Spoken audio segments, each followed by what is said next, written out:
Howdy, howdy, howdy. Welcome to JJ's Chef Sponsor Palace. Boy, that was a fast turnaround. Got a little bit of quick dinner. And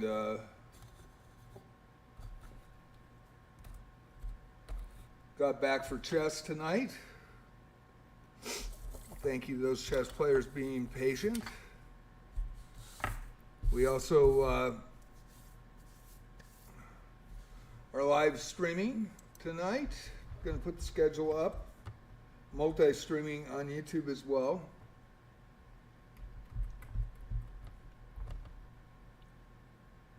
And this is the chess schedule. Oops. There it is. Discord, about 5 weeks old. Almost 6 weeks old. And my main YouTube channel for chess. 4.5 years of love of doing it. Still not able to monetize on YouTube yet. I think I'm about 75 free subs away from videos, and I think 575 for the shorts. But hopefully people will sub, and you don't have to if you don't want to. I totally understand, and but it's the love of doing it for me, and I put a lot of effort into it. 800 different videos and shorts up on the channel, as well as the playlist with every opening that I played against and played in games on chess.com. So trying to get all those openings. And hello DH, how you doing? I'm going to put the Wizardry up for the YouTube as well. This is also 5-6 weeks old. And as you know, I do Wizardry at 11 o'clock. I was late today. I stayed up too late last night dealing with some things. And so came on at 2, ran till around almost 5:30 actually. And got some quick dinner, got ready to go tonight, and Wizardry channel is my secondary channel. It's new. I think I have 80 videos now up there, shorts and vids and multi-streams. Multi-streaming on JJ Plays Chess tonight, TOS for Twitch, just so you know. Prevents me, and that's terms of service, prevents me for putting the multi-stream up for both platforms. No other platform. You got to primarily concentrate on Twitch, which, you know, I am affiliated. Took me 15 days and over 14 months now on Twitch.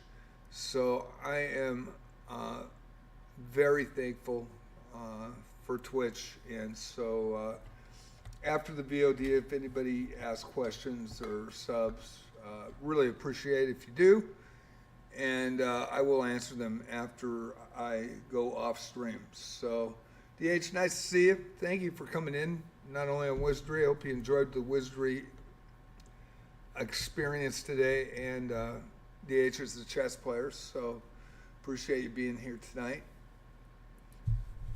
How you doing? You having a good day?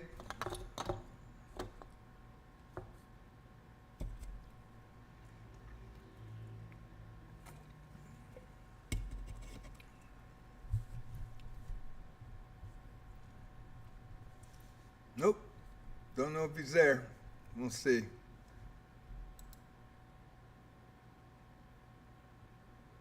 Eva is here as well. Thank you, Eva.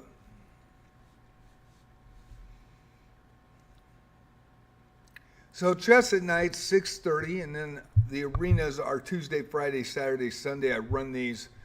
I create them. I host them. And then I do the live stream commentaries. A lot of streamers play in those arenas. uh, I used to play rated arenas, and I link it and put it up and play, but I've kind of stayed away from the rated arenas because of a lot of brand new accounts just smoking everybody, and suddenly you see a brand new account at 2,400 in 10 minutes. There's a reason for that. Visual bonus rating is way jacked up too high, and so a person can come in with never played chess before, cheat one time, get 600 points of elo, is already an expert. And that is a rough thing, and I wish they would fix that sooner than later. I know they've got a huge task, probably years ahead in what they have to do, but that's something that really needs to be done to help the whole player base. So I host these for you. I do the commentary. I did play on Grizzu is awesome, by the way. Shout out to him. Grizzue,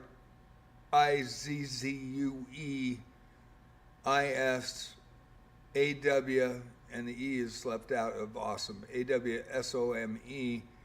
And great site. He was with Mooney's, I believe, and they co-streamed and did an arena the other night on Saturday night. And because I don't have the same name as JJ's Chess Pots or Palace on my chess.com, I am Mammoth Bonus, and it was just a random name that came up 5 years ago, and I just liked it. I thought that was kind of cool. And so nobody really knows me by that name. So I am a classical player. I have a lot of experience in it. Started playing in 1969, maybe 68, 69. My dad taught me, but I played high school chess 72 through 74. 73 and 74, I was number one board, 11 schools with 5 versus 5 teams. I was the number one board in 73 and 74. Highest rating was 1864 or 1868 now that I get older. And it was WCF. It went down, it was provisional. And had a really bad tournament the next tournament, which kind of sucked. But 1648 non-provisional back then in USCF. So really enjoyed my experience in classical, and then started playing again 33 years later. And went 4-1 in my first tournament back, which was a USCF Open, and had a great tournament.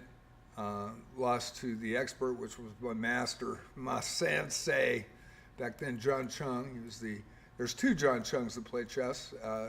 He was the older John Chung from MIT, and great guy. And haven't heard about him since COVID, so I hope he's still around. I kind of worried about that. I know he moved back from our area to California, so I'm not sure what happened to him. Still has a Facebook page, but I tried getting a hold of him and haven't been able to get a hold of him. Love to have him come in here and play me a game. And but I haven't heard from him since COVID, so 2020.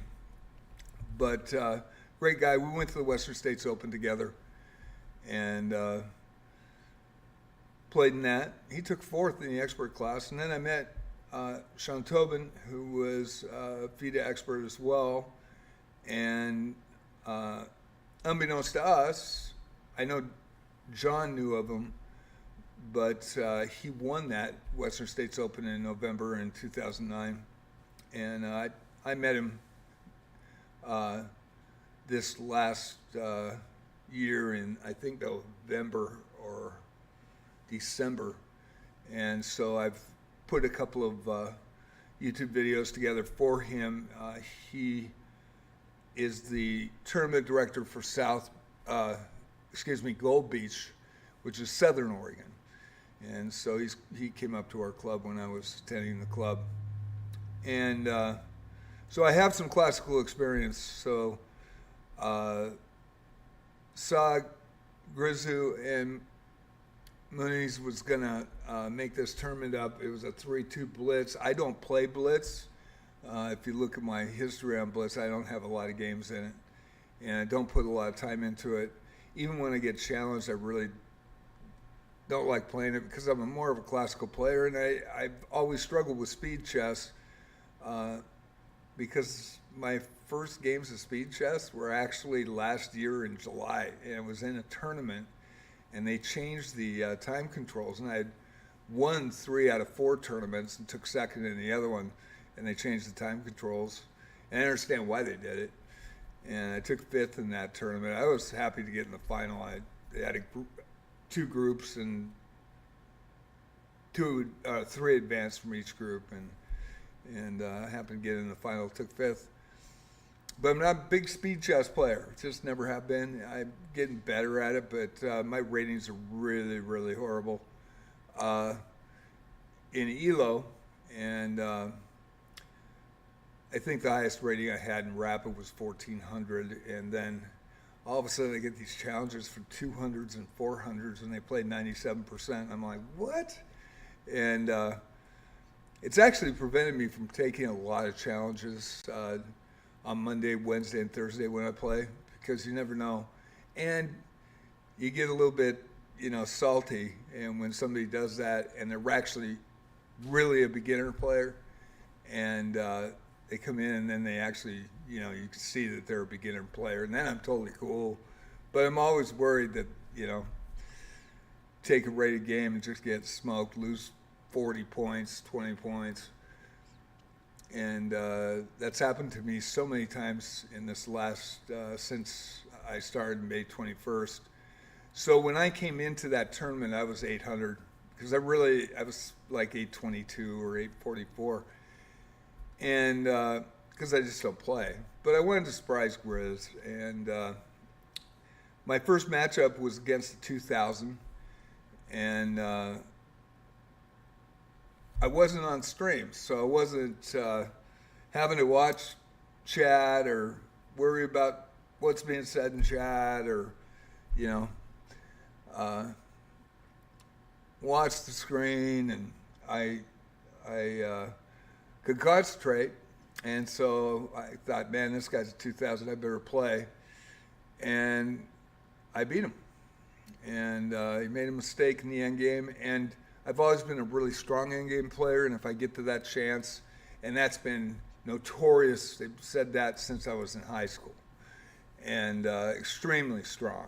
And my weakest part of my game is the mid game, sometimes the openings. I've gotten better with openings, but my weakest part of the game is with mid game. And if a expert rated player, master, plays me, and they know, they're going to try to take me out before we get in the end game. And if they don't know, they might drag it on a little bit, and I really do have a really strong end game. And that's what happened here. And we were both in time control trouble, and he just hung a piece and then hung another piece, and I had mate in like 3, and he resigned, and then I go back to my roots, played an 800, got smoked, and I was dropping pieces left to right, and was like, oh geez, here we go. And then the next game I played 1200, and same thing happened, and I got beat, and I was like, oh geez. And then I played an 1800, and of course, I played 1800s quite a bit in classical. I was in Class A Class B and Class A back in the day. I played in those tournaments, and I beat him. And so all of a sudden, 2000 and 1800, and then I lose again to a 600 or an 800, and I was like, God, man. And then I played the first 800 again. And, I would never cheat. I have respect for the game, but my dad taught me, and my parents, and I do have a birth mom that's been in the hospital, but I just met her 6 years ago, and I'm here because of her. So I love her, and we've had great talks for the last 6 years, and I hope that she recovers, and please pray for her. But she has sepsis of the liver, and she got out of ICU, went to the nursing home for a couple of weeks. They just found out 2 days ago that she's back in, and they want me to check in once a week, which I understand that my half-sister and half-brother, and they don't know me too well, and they never call me, but I do have talks with my birth mom, and they're really cool. But my parents were my parents, so I love my parents, and I was very fortunate. And that's how I met my birth mother, is by saying that I found her sister, and from 23andMe, and I said, hey, I just wanted to let her know that here's some pictures of me, and that I am very thankful and grateful. She made the right decision. Don't ever think she made a bad decision.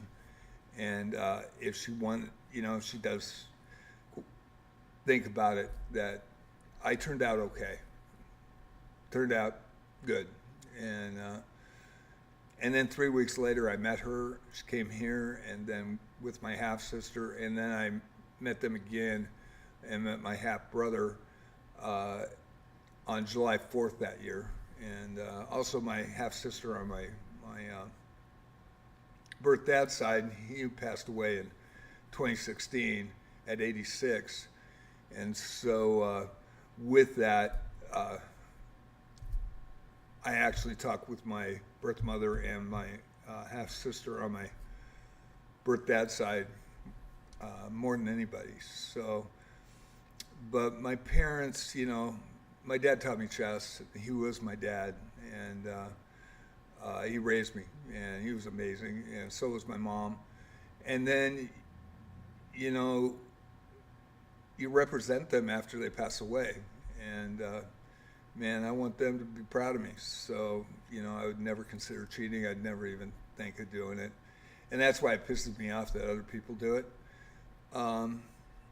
because they just don't. They don't see it the way I do. And back in the day, it was, kibitzing over the board during tournaments. You just don't do that. So with the next game, that 800 played 96%. And I was a little skeptical, but I felt really good, because if I was playing Stockfish, I played 96.1. I played 96% and ended up in a draw. And so you never know, but all of a sudden I got Grizz, and Grizz is 2100 and just under, and so he was in the 2000s, the high 2000s, and but he is on stream, and I am not on stream, so I'm concentrating on the game, and I'm going to play him as strong as I could. And he was talking to Moonies, and he was talking to his chat, and I had him in the background so I could hear him. I couldn't see him. I just had my board up, and he hung his queen. He made a move and wasn't looking, and he hung his queen. And then his next move, he moved his rook to attack the knight that took it, and it's a fork. That was his remaining rook, so he resigned. And so I got Grizz. So I was pretty happy, and ended up beating two 2000s and an 1800. So I felt pretty good about that. But and then I let him know that that was me. And the person I beat first, that was in the high 2000s, he said, "Guy, I had a good tournament. Damn, I got beat by, an 800." And so I wrote, yeah, the 800's me. And my highest ever rating was 1868. And my USCF rating back then was 1648. And that shut that down, But I know how it feels, because, man, I got beat, a month ago by a 200. And I've had that happen a few times. And 600 just recently in the challenge a couple of weeks ago. So that was pretty crazy. But Grizz was definitely, preoccupied in having to, you got to host your channel, you got to talk it up, you got to have fun. And so he wasn't concentrating on the game. If he would have concentrated on the game, he probably would have beat me in the end game. I mean, I had a good position, but he had a better position at the time, and we were equal. And he just hung a queen. And I love Grizz. I mean, he and Mooney's they hosted a great tournament. It was really fun, and that was the first tournament that I've ever played on chess.com in the 5 years I've been here on Blitz. And also, I think I play less than 5 games a year on Blitz, and that's why my rating was so low. But the Bullet's even worse. I'm just think too slow. I really do. I just haven't decided to bear down and even try to play those 2 games. I will take a Blitz challenge. I mean, I do, and I usually lose. And but it was a fun arena, and shout out to Grizzly, was awesome, and without the E in awesome. GRIZZUEISAW, no E, SOME. So big shout out to him. And Faye Fire Art,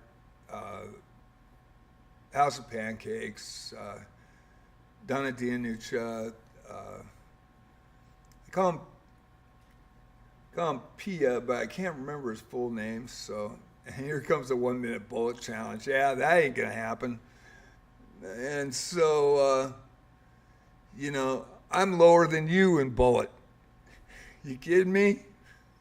I think I'm 400 in bullet, maybe less. I haven't played it. I just don't play it. But with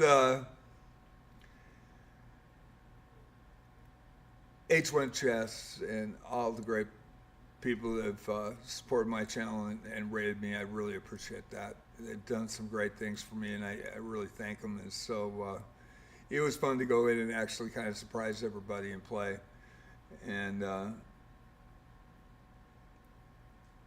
think I was more surprised that I really buckled down and really, really looked at the board with the higher rated elos in there, and it was pretty good. Then, of course, I don't buckle down. The other games just get torched, but, it's... But I had my day in the sun in 1800 and 2000s. They were really, really solid players. They were legit players. So that was pretty cool.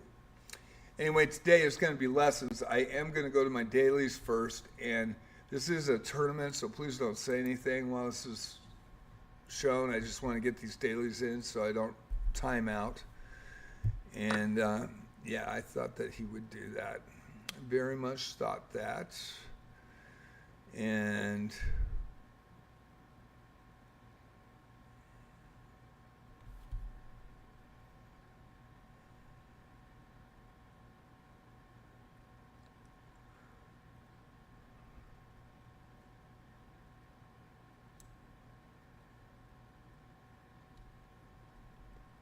I think we'll go here.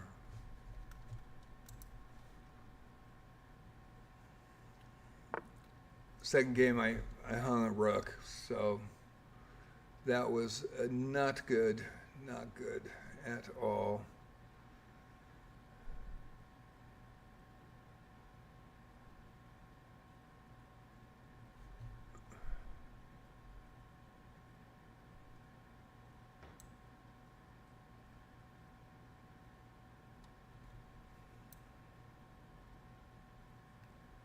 This one I've got to think about it a little bit.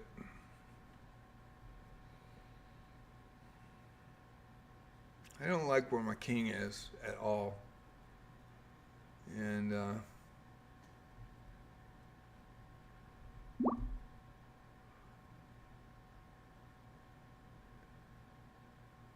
Mad Coos Bad. Hey, come into Twitch, say hi.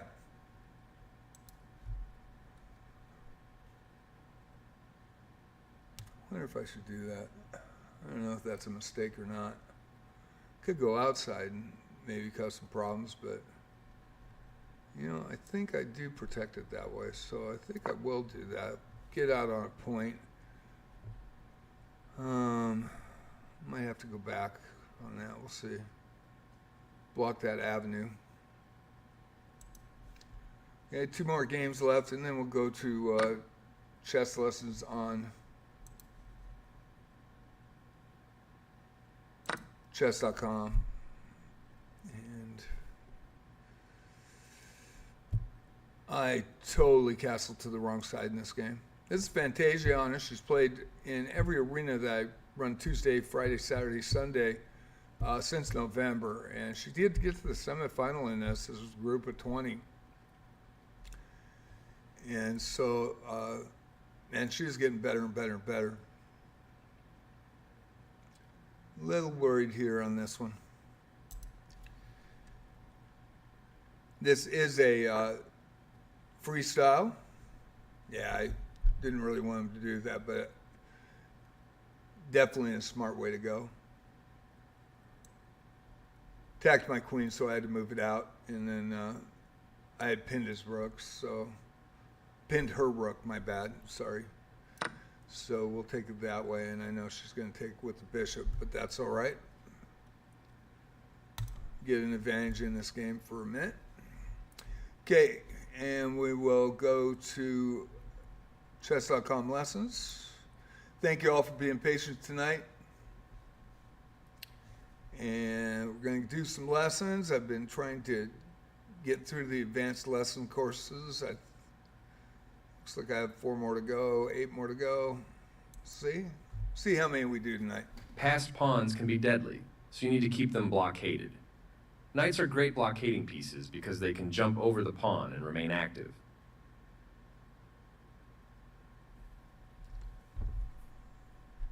Okay, and we will start it. Black is prepared to play the powerful pawn push e5. How can white most strongly prevent this idea? Wait a sec. Wait, my bad. I did the wrong thing. God darn it. My bad. Passed pawns can be deadly.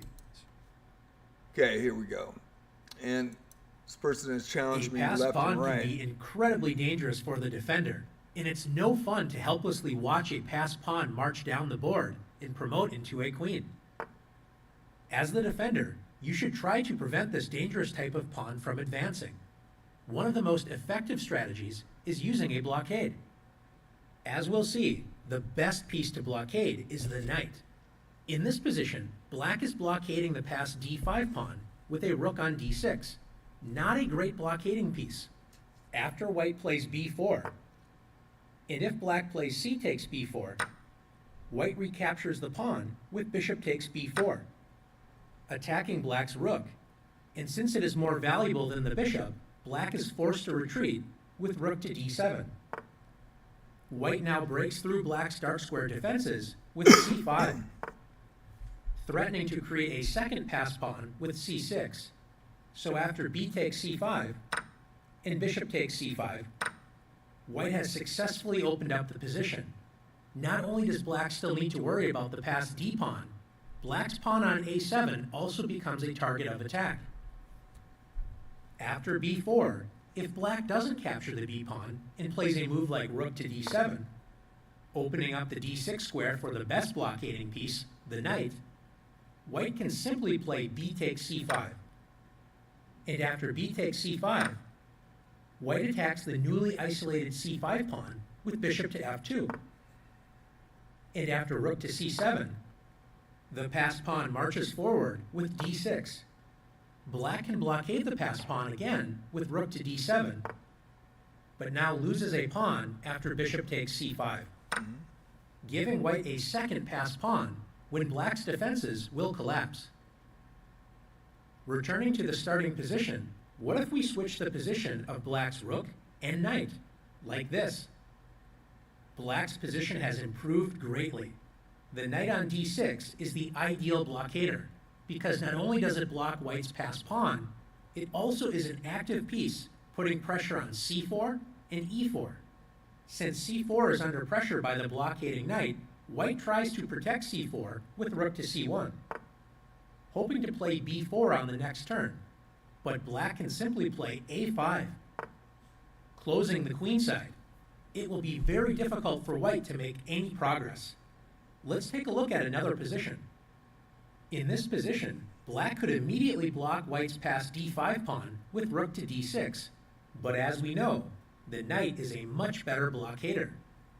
Can you see how black's knight can blockade the d5 pawn? Black can play knight to e8. The knight is prepared to blockade on d6 with a powerful position. White anticipates this move and plays bishop to e2. So after knight to d6, black's knight blockades white's passed d5 pawn and targets both white's c4 and e4 pawns. After bishop to d3, black has a very comfortable game. The blockading knight is a great piece for attack and defense. The knight not only blocks the passed pawn, it also supports possible pawn breaks such as f5 and Hey, Edmund. d5. Let's take a look at one more example together. Edmund the legend, how you doing? Doing some lessons tonight. In this position, black is up a pawn, but it looks like white has everything under control, with a knight blockading the passed d-pawn, and the rest of the position appears completely closed. Doing great. When fighting against a blockade, Doing good. it's essential to force open lines, even if it means having to sacrifice a little material. With black to move, black has a great resource to blast open the position. Can you find it? If you found the powerful b5, great job. Black sacrifices a pawn to blast open lines. If white tries to keep the position blocked with knight to b2, black opens up the b file after b takes c4 and b takes c4. Black will now invade on the newly opened b file with rook c to b8. If white plays c takes b5, this opens up black's light squared bishop, allowing bishop takes b3. When c4 will destroy white's blockade. Finally, if a takes b5, black breaks through with a4. Yep. Black will capture on b3 on the next turn, removing the key defender of the c4 pawn and opening up the a file for black's rooks to invade white's position. A blockade is only as strong as the defender's ability to prevent the opponent's activity. Once other open lines are created for the opponent's pieces, a blockade becomes much less effective. Do you have what it takes to effectively blockade a position? Let's see. We'll see. We'll see. Black is prepared to play the powerful pawn push e5. How can white most strongly prevent this idea? Black is prepared to play the powerful pawn push e5. How can white most strongly prevent this idea?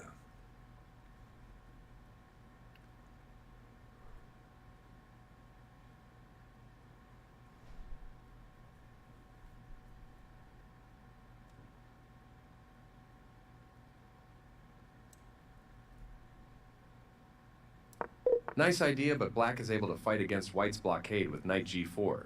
Yeah. Try using another piece to blockade the e5 square. I didn't think you wanted to lose the knight. My fault.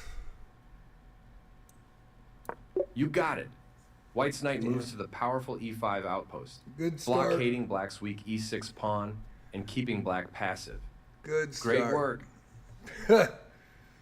How can black force white's knight to the edge of the board?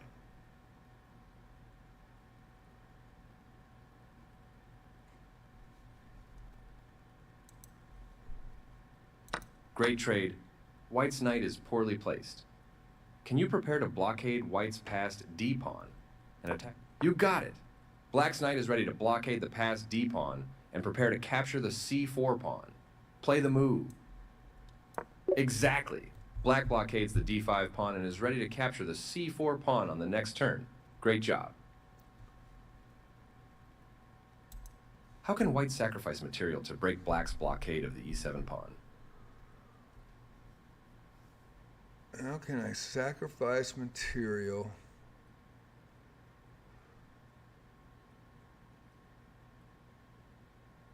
On the E7 pawn.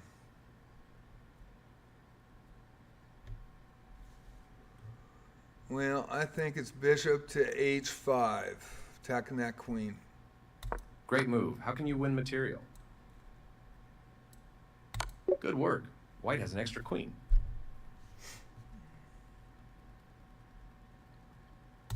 Can you find a way to bring the knight back into the center and blockade Black's D5 pawn? Can everybody hear this well? Should I turn it up a little bit? Can you find a way to bring the knight back into the center and blockade Black's D5 pawn?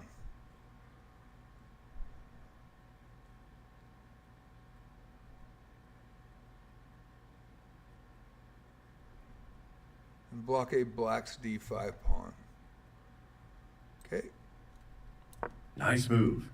Now let's blockade the D5 pawn and improve our knight. Impressive maneuvering. White has a very solid position. How should White capture on E2 and prepare to blockade the D4 pawn? Capture. How should White capture on E2 and prepare to blockade the D4 pawn? Great choice. White prepares knight E2 D4 or knight H4 F5 D4 to firmly blockade Black's isolated D pawn. This is why I have a diamond membership. I love the lessons. I'm in the advanced lessons, and go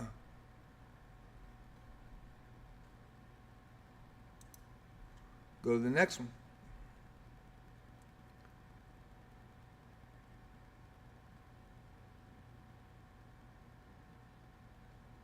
Whoa, whoa, whoa.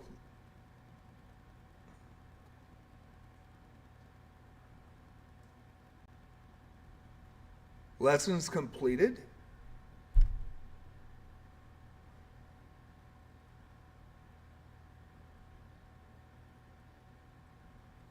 Okay.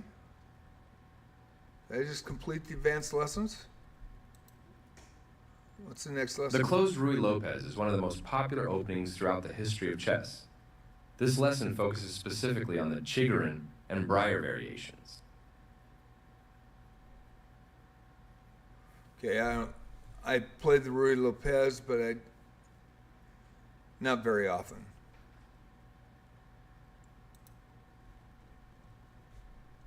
I like the fact they go into openings and end games and everything else. When White plays E4, one of Black's most solid and reliable defenses is E5.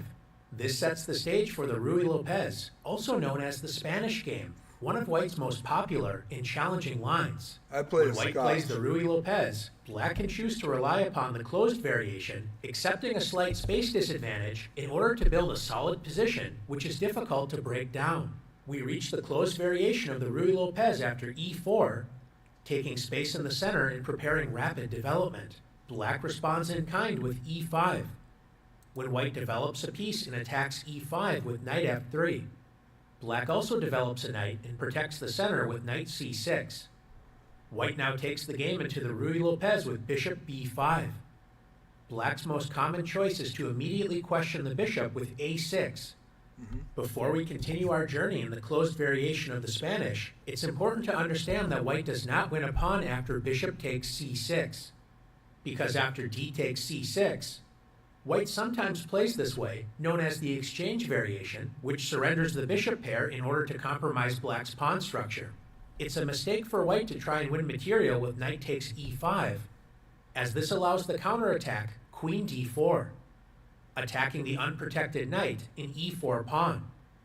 White should retreat the knight to safety with knight F3, when Black can regain the material with queen takes E4 check.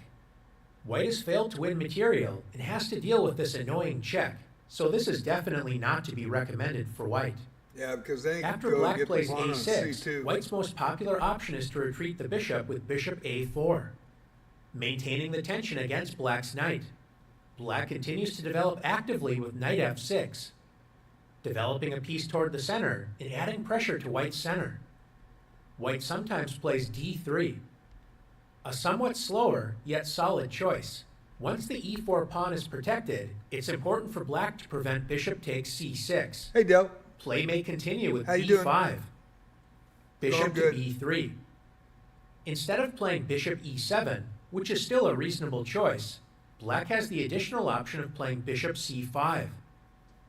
Black's bishop enjoys a more active diagonal before playing d6, when black enjoys a solid game. If white wants to accelerate development, then white will play the main line with castling kingside. White secures the king and threatens tactics on the e-file. Black can play knight takes e4, which leads to a completely different type of game known as the open Spanish. In this variation, black falls behind in development and will not be able to hold on to the pawn, as black will need to castle the king to escape the open lines in the center, as well as catch up on development. This is a reasonable choice if black is well prepared, but one of black's most solid and reliable options is bishop e7. This solid developing move protects the king on the e-file and prepares to castle the king to safety. One subtle point behind this move is it prevents white from winning a pawn with bishop takes c6. Because after d takes c6, knight takes e5, not only can black play knight takes e4, we can see that black's other way to regain the pawn with queen d4 Yep. is also possible, because after knight f3, moving the knight to safety and attacking black's queen, black regains the pawn with queen takes e4. After white castles, black needs to be prepared for rook e1 ideas. In this example, it's important that black's bishop is on e7, as after rook e1, thanks to the bishop on e7, black's queen is not pinned to the king. This allows black to move the queen to safety, followed by castling the king out of danger, so white has not won any material. After black plays bishop e7, if white wants to avoid the main lines of the closed variation, one option is to play d3. Since black's bishop is committed to e7, white can play d3 without allowing black to comfortably play bishop c5, as this would lose precious time for black. After white plays d3, this leads to somewhat slower paced games, especially as the d3 pawn would have to spend another tempo to reach the desirable d4 square. Once again, when the e4 pawn is secured, this is a good moment for black to avoid bishop takes c6, threatening to win a pawn. So black should play b5, forcing bishop b3, when black can castle, or play d6, when black enjoys reasonable chances. If white wants to challenge black's center by playing d4 in a single move, then white should select the main line with rook e1, defending the e4 pawn and preparing to expand in the center with c3 and d4. Now that the e4 pawn is protected, white is once again threatening bishop takes c6, with the threat of knight takes e5, winning a pawn. This means that black should attack white's bishop with b5, eliminating the pin and preventing bishop takes c6. The drawback to this queenside expansion is that the a6 and b5 pawns may be subject to a future attack. After bishop b3, we officially enter the closed variation of the Spanish when black plays d6, protecting the e5 pawn and opening up the light-squared bishop. Once black plays d6, protecting the e5 pawn, white needs to stay alert for the positional threat, knight a5, when black can trade white's important light-squared bishop. So white typically prepares to strike in the center with c3, preparing to build a strong center with d4, while also opening up the c2 square in case black plays knight a5, so white can maintain the light-squared bishop with bishop c2. If black decides to play bishop g4, pinning white's knight on f3, this move is actually a small mistake. Bishop g4 can be a good move if white has already played d4, when the knight on f3 is a key defender of this pawn. If white doesn't play d4, however, the bishop may prove misplaced after h3, bishop h5, and d3. White can now prepare to develop the queenside knight with knight d2, to f1, to g3, when black's light-squared bishop may find itself on the passive g6 square. As the center will soon come under serious pressure, this is a great time to castle the king. White's main choice is to play the subtle h3, because if white strikes in the center immediately with d4, Now that white is committed to d4, black you can bring play bishop. bishop g4, pinning white's knight on f3, which applies indirect pressure against white's d4 pawn. Black enjoys reasonable counterplay against white's center, so although this is certainly playable for white, black should not fear this line. Instead of playing d4, allowing black direct counterplay with bishop g4, white typically plays h3. We have now reached the main line of the closed Ruy Lopez. With the move h3, white prevents a pin on g4, strengthening the idea of d4.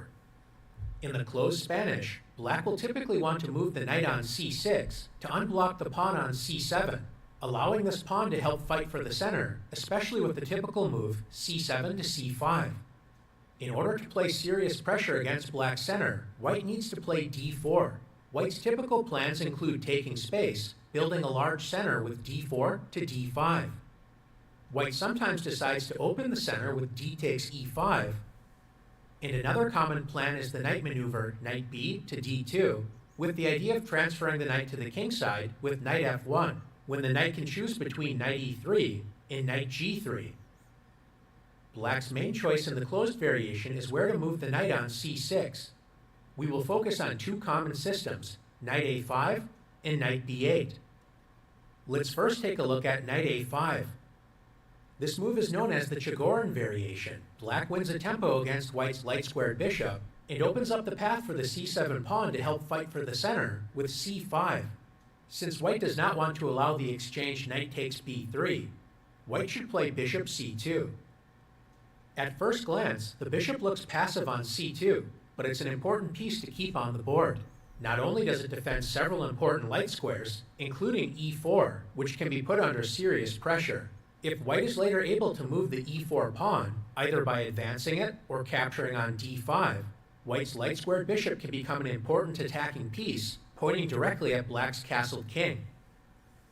One of the drawbacks of the Chigorin variation is that black's knight on a5 is somewhat misplaced, but this is accepted as black can now play the important space-grabbing move, c5. Black takes space on the queen side and prepares to add pressure against white's center.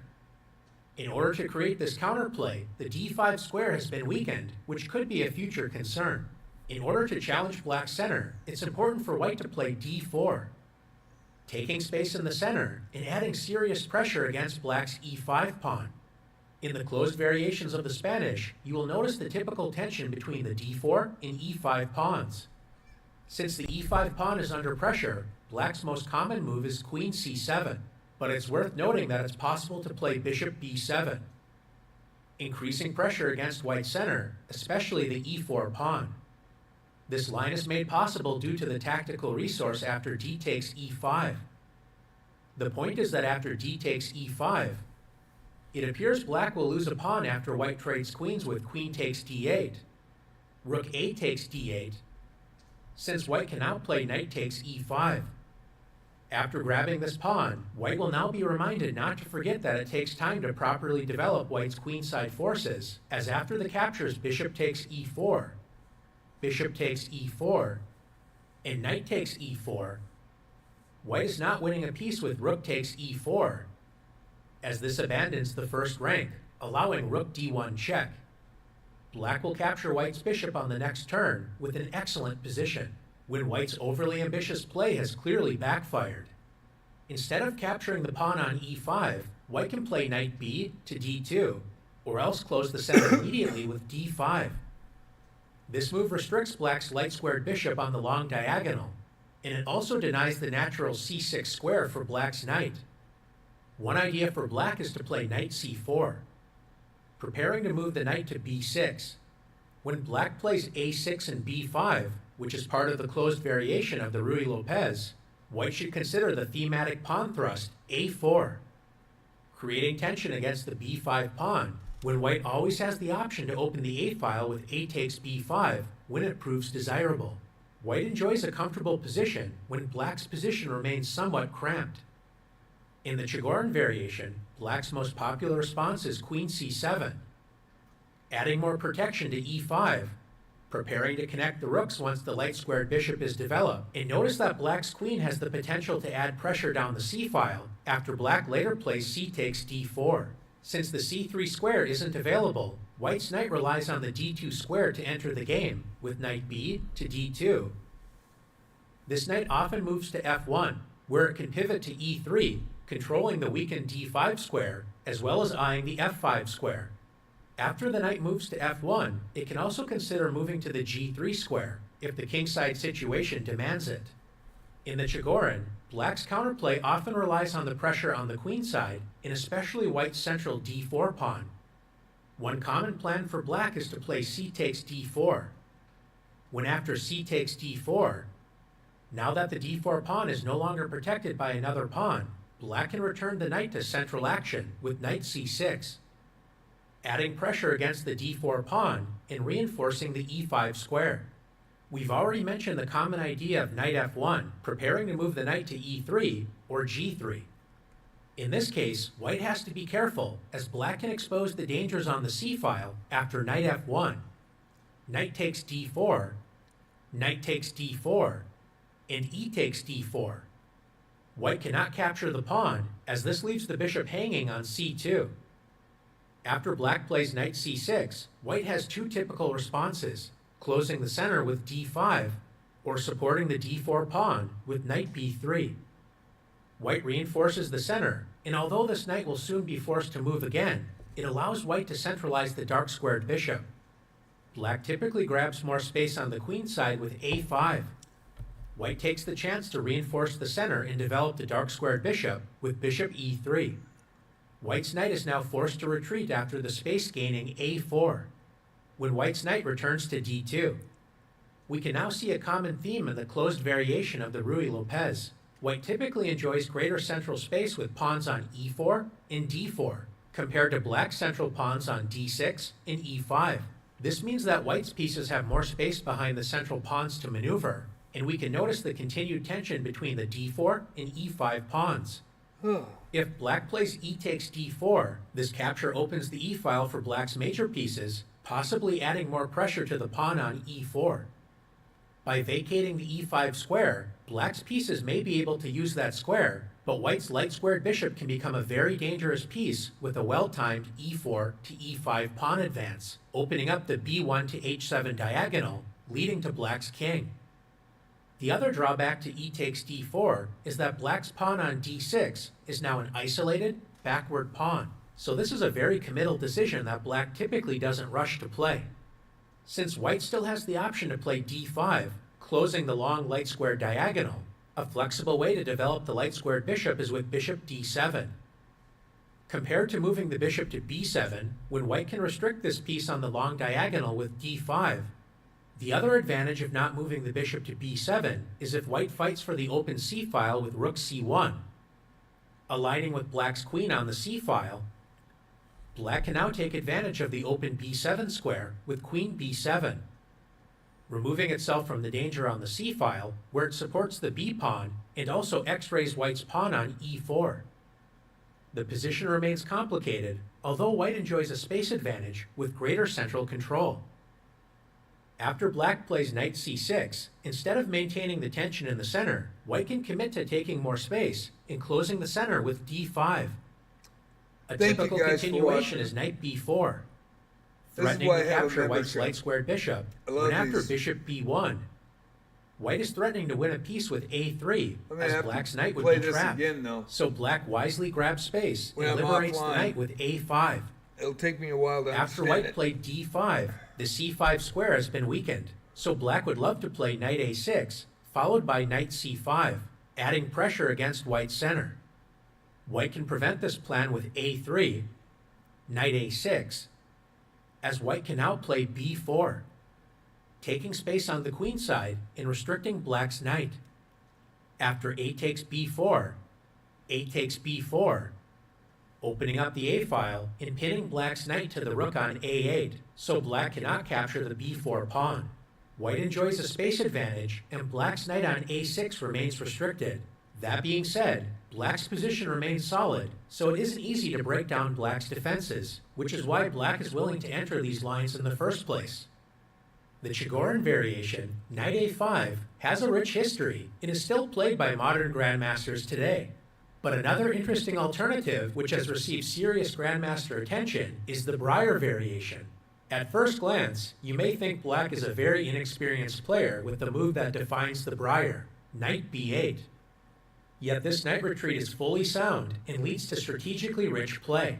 As we saw in the Chigorin lines when black plays knight a5, the queenside knight does not have an easy life, so black is ready to secure its future with a more stable plan of development, knight b to d7. Once again, by moving the knight from c6, black's c-pawn is ready to counterstrike in the center. As we'll see, in the Briar, this pawn may not automatically move to c5. There will be definite moments when black decides to play c6 instead. Against the Briar, white continues with the typical central strike, d4. When black's queenside knight returns to the action with knight b to d7, adding protection to the key e5 pawn. By now we're familiar with white's typical knight maneuver starting with knight b to d2. Unlike the Chigorin, when it's less clear whether the light-squared bishop belongs on b7, in the Briar, especially with black's knight on d7, black typically plays bishop b7. White enjoys more space, so black places more pressure against white's center. In the Chigorin variation, we noted developing the bishop on b7 can cause problems after d5. Unlike the Chigorin, since black has not committed the pawn to c5, black has the thematic counterstrike, c6. If white captures the pawn, then black's bishop becomes a strong piece on the long diagonal. Another advantage of not having a pawn on c5 is that black can play knight c5, attacking the bishop and adding more pressure to e4. So thanks to all of this central pressure from black, white does not have an advantage with this premature space grab. Since playing d5 immediately is not an effective option, white should focus on developing the knight to the king side with knight f1. However, the knight cannot leave d2 just yet. It's currently needed to protect the e4 pawn. So white should first reinforce the e4 pawn with bishop c2. Now that the e4 pawn is secure, white is ready to play knight f1. Since black's bishop on e7 is somewhat passive, black often plays the instructive regrouping plan of rook e8. Black's rook is ready to add pressure on the e-file while opening up the f8 square for black's bishop. Both sides continue with their respective plans, starting with knight f1 and bishop f8. Preparing to play g6, followed by fianchettoing the bishop. After playing bishop f8, black is now threatening e takes d4, revealing a third attacker against the e4 pawn. So white's knight completes its kingside maneuvering journey just in time with knight g3, defending e4 and dreaming of posting itself on the f5 square. Black continues to regroup the dark-squared bishop with g6, restricting the g3 knight by protecting the f5 and h5 squares. Once again, we see an instructive theme in the Ruy Lopez for white, adding pressure to black's b5 pawn with a4. White would like to make b5 a target and potentially win that pawn in the future. As white expands on the queen side with a4, it's time for black to strike in the center with the familiar c5. Adding pressure to d4, which could become a serious target once black's bishop reaches the long diagonal with bishop g7, adding long-distance pressure against the d4 pawn. With this pressure in mind, white typically resolves the central tension with d5, restricting black's light-squared bishop and creating a central space advantage. White's light squares are a little soft on the queen side, so this is a good moment for black to play c4. Taking space on the queen side and preparing knight c5, improving the knight, and adding pressure against both the queen side as well as white's center. White enjoys a comfortable position, especially with the central space advantage, but black remains solid. A strategically rich game with continued positional maneuvering can be expected, with reasonable chances for both sides. The closed variation of the Ruy Lopez, based upon the move d6, creates some of the most popular positions examined in chess. White often gains a central space advantage with c3 and d4. Black accepts the space disadvantage in order to build a solid, resilient position. If you prefer strategically rich positions with flexible piece play available for both sides, then the closed variation of the Ruy Lopez may be the choice for you. Wow, that was informative. I didn't even know about the Briar. And every once in a while I play the Ruy Lopez, but not to that extent. So I'm going to have to offline go back through that again. Want to dig deep on it. And that's why I have a membership. That's why I love the membership on chess.com. I love the app. I love the fact that these lessons are here for us to use, the insights, the master classes, video classes that they have. And there's just a lot of great stuff on this app. And that's why I love chess.com. I really do. So we'll start this. I am going to fall bad. White has won a pawn, but black can quickly win it back. How? White has won a pawn, but black can quickly move Great back. move. What's next? Well played. Black wins back the pawn, but can keep the bishop pair and prevent white from castling. How should white gain a comfortable advantage against black's premature bishop g4 move?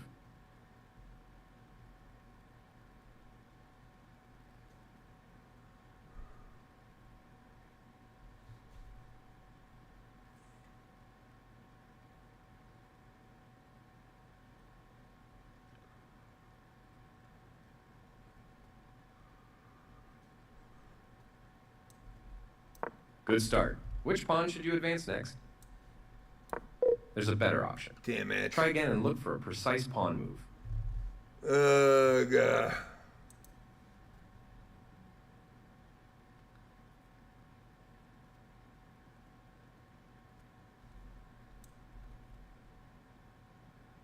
Good work. Damn it. The black bishop is misplaced on h5 and is vulnerable against the plan of knight b1, d2, f1, g3. Okay, my bad. How can black develop strong counterplay against Wow. white's big center? These have 10 challenges instead of 5. How can black develop strong counterplay against white's big center?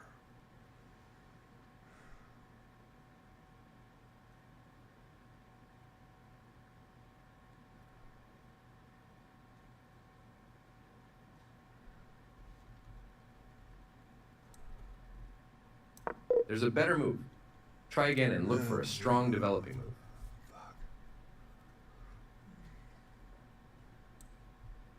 White has good center control and a safe advantage. Try again and look for a better bishop move.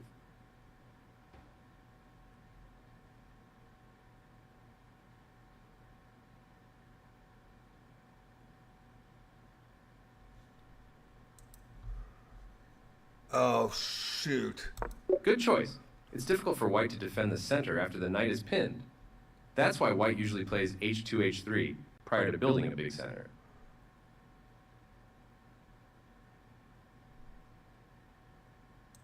How should black justify the odd-looking knight c6, a5 move?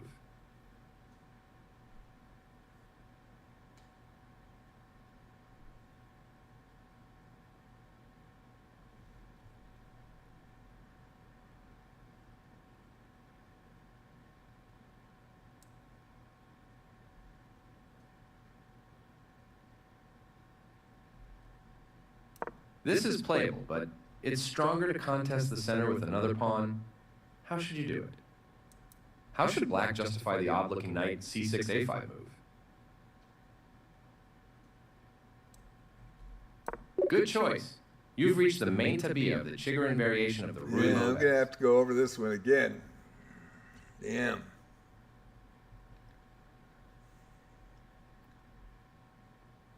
How should black win back the sacrificed pawn?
Huh.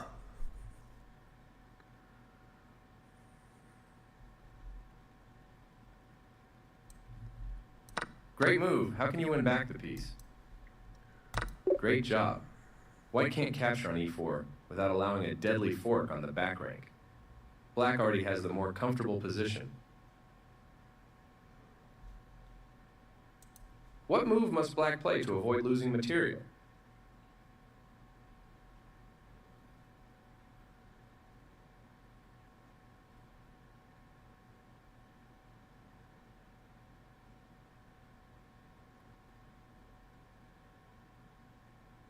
Oh boy.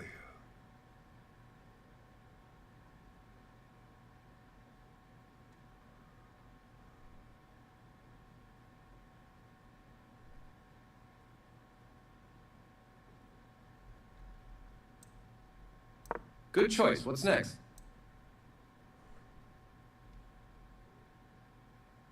Good work. Black saves the knight with a solid position. Yeah, these GM are Alexei deep. Shirov has made a move order mistake against IM Greg Shahad. How did Shahad score a major upset? White to move. GM Alexei Shirov has made a move order mistake against IM GM Shahad. How did Shahad score a major upset? Move order mistake.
There's a better move. Try again and look for a powerful attacking idea. There's a better move. Try again and look for a powerful attacking idea.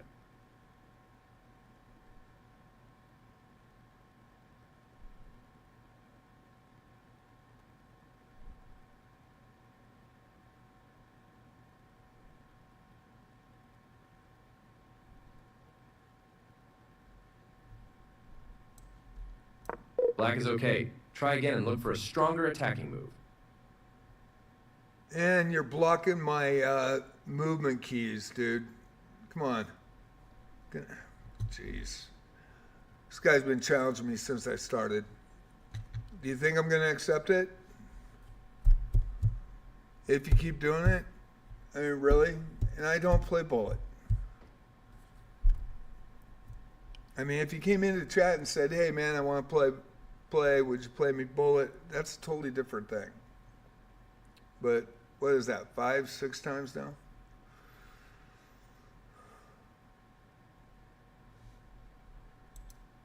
Block my hitting on the retry.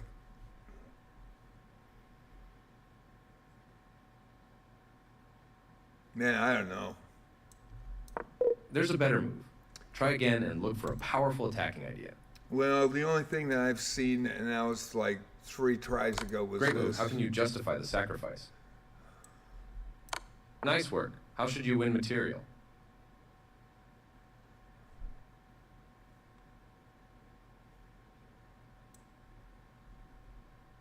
White has a dangerous initiative, but there's a much stronger move. Try to find it. Oh, boy.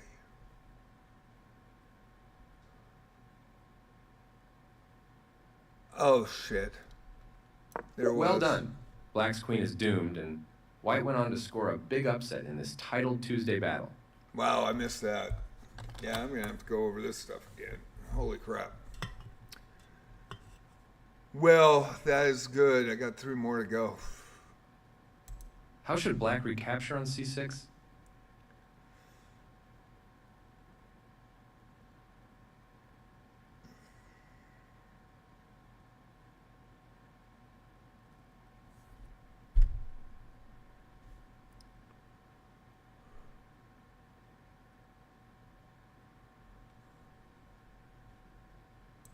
I'll go this way.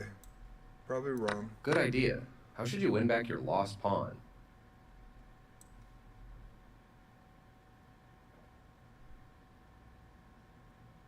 This is playable, but it's simpler to capture a pawn immediately. How should you do it? Good idea. How should you win back your... Good work. Notice that the bishop on e7 prevents any tactics along the e-file, and black is doing well. In a battle of world champions, Vichy Anand played a standard knight maneuver to prepare a strong kingside attack. What did he play?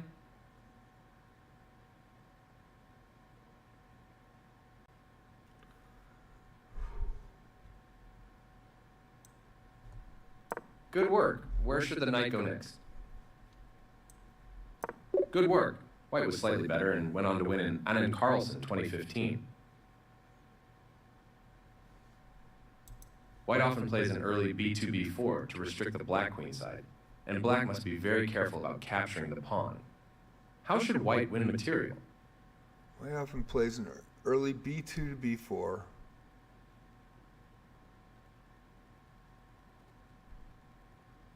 To restrict the black queen side, and black must be very careful about capturing the pawn.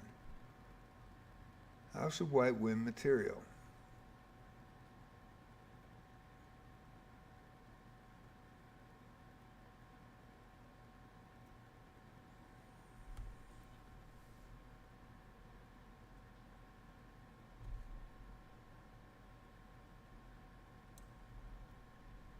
Black's knight has no safe way to retreat. How should white win material?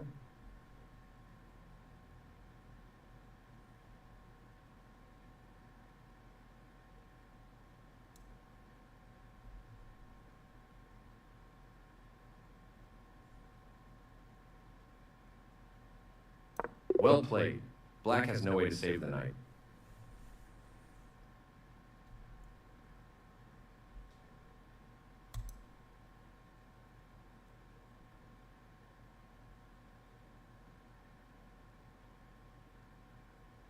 Wow, that was eye-opening. I have to look at that again. Let me go back to home page. I want to see something. I know I'm going to put up an endless loop when I do this, but let me go to stats really quick.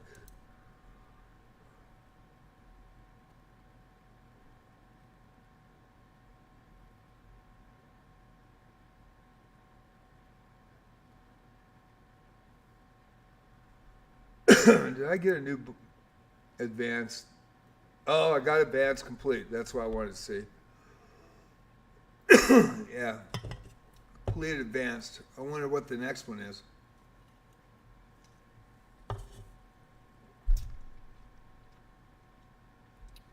That's what I wanted to see. Okay. A little tired tonight, so is there any challenges that want to challenge me? Go for a challenge night tonight.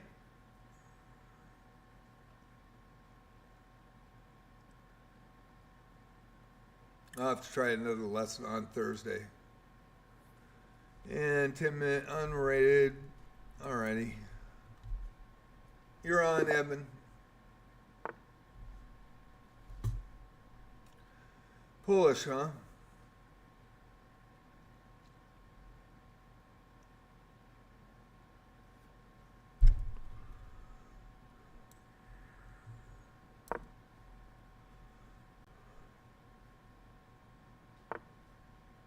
No worries, I used to play against it a lot.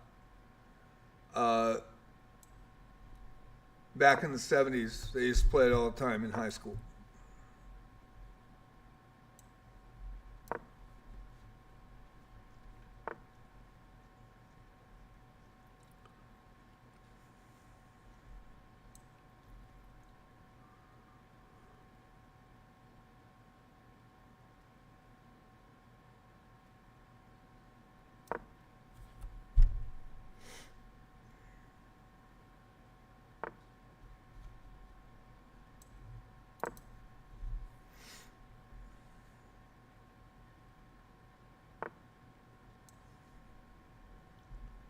Yeah, I'm still okay here.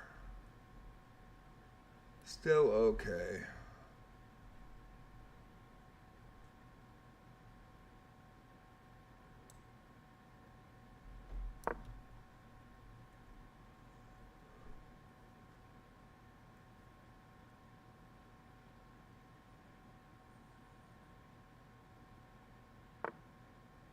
Mm-hmm.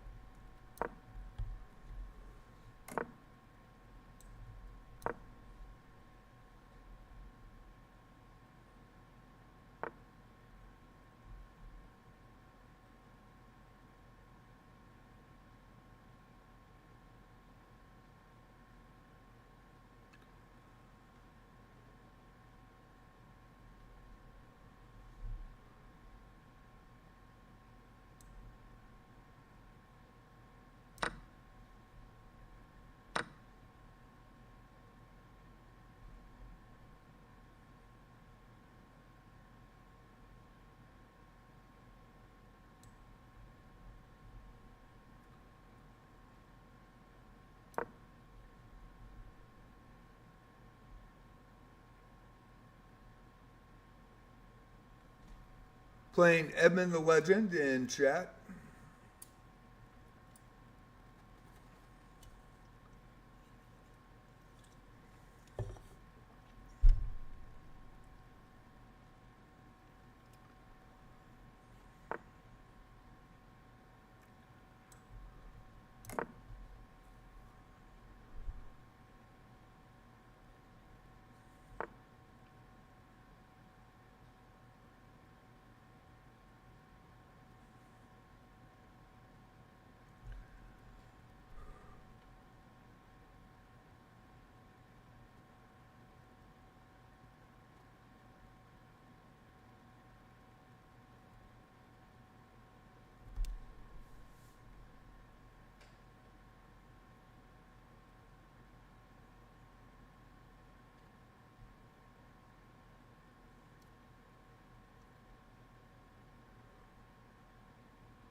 Let's see that move.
Good moves, man.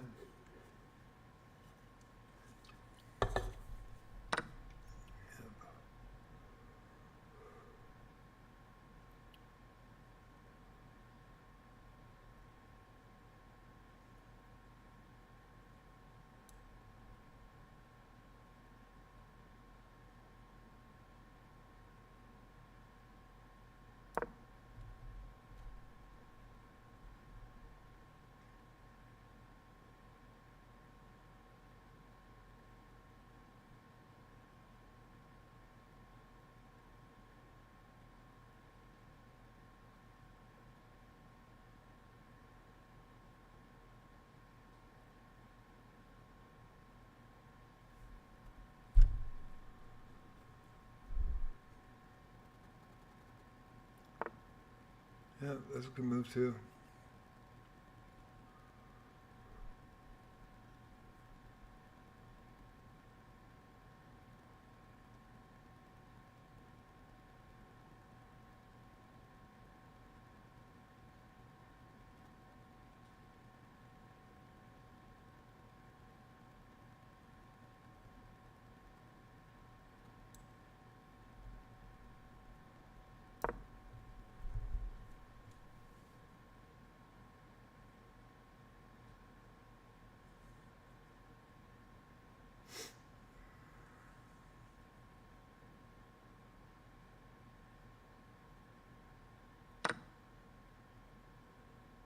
Yeah.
It's a good move too.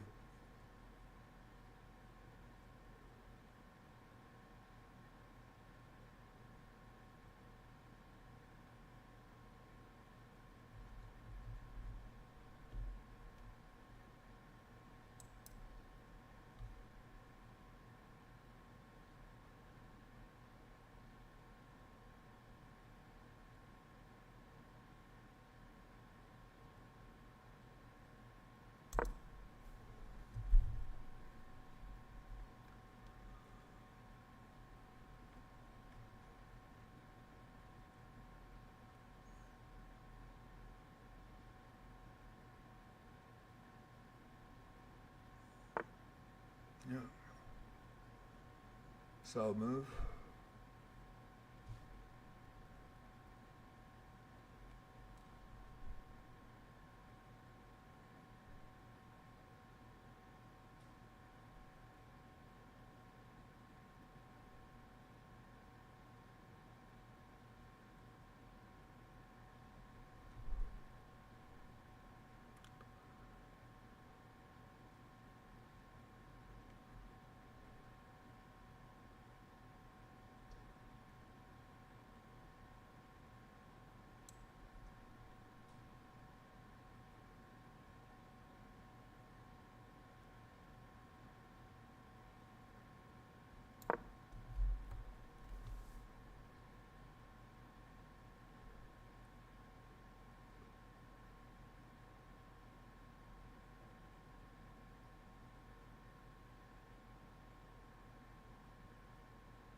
Yeah, definitely a good move.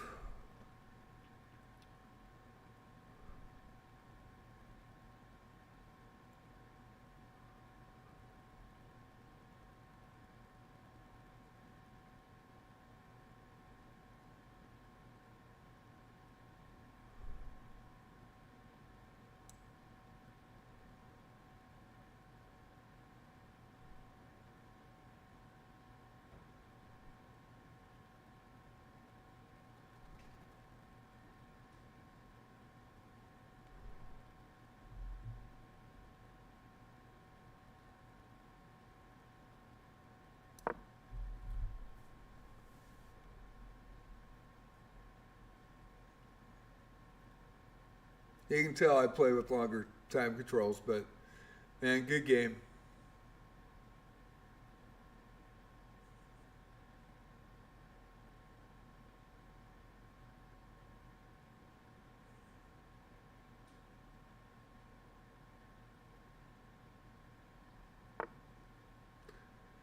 Yeah, that's a good move too.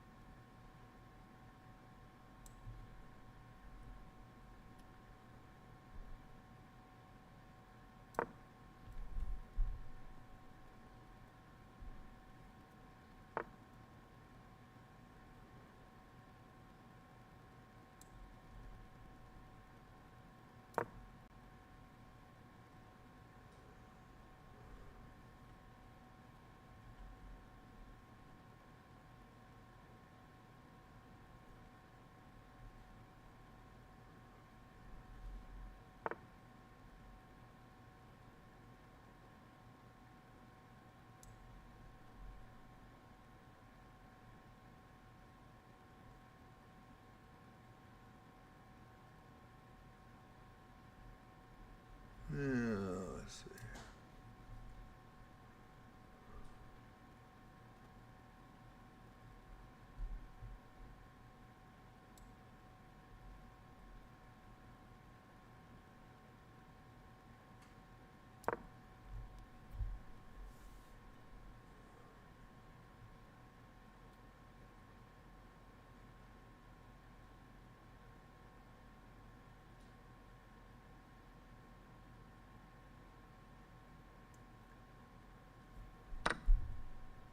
Yeah.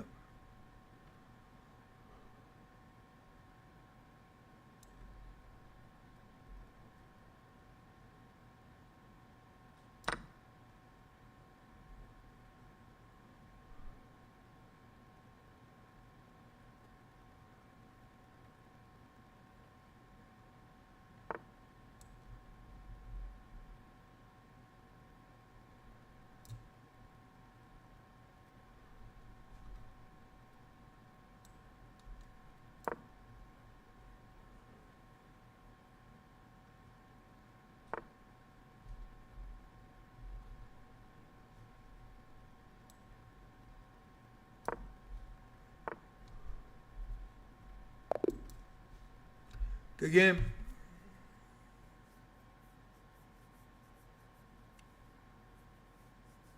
That was a great game. You can tell I'm a longer time control player, but that that was a lot of fun, man. That was a pretty close game. Let's look at the review.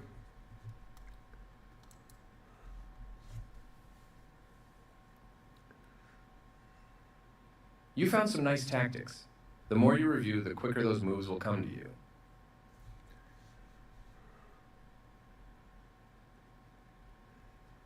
You played 2000. I played 1950. Basically even all the way, yeah. Yeah. Pretty damn good game, man.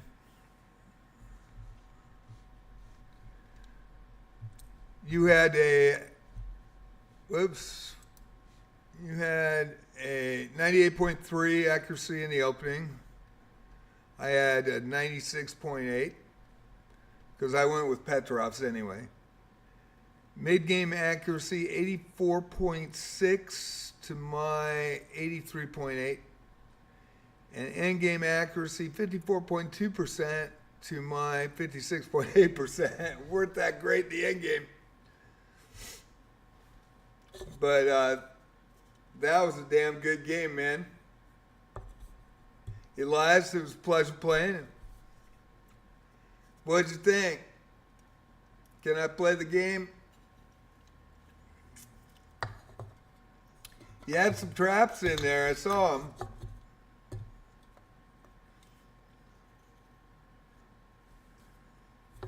I'm going to get up and I'm going to take these pops and put them in the recycle. I'll be right back. That was pretty fun. Yeah. Thank you, man. Played good too. You had a couple of traps up there that I was definitely could have caught me on.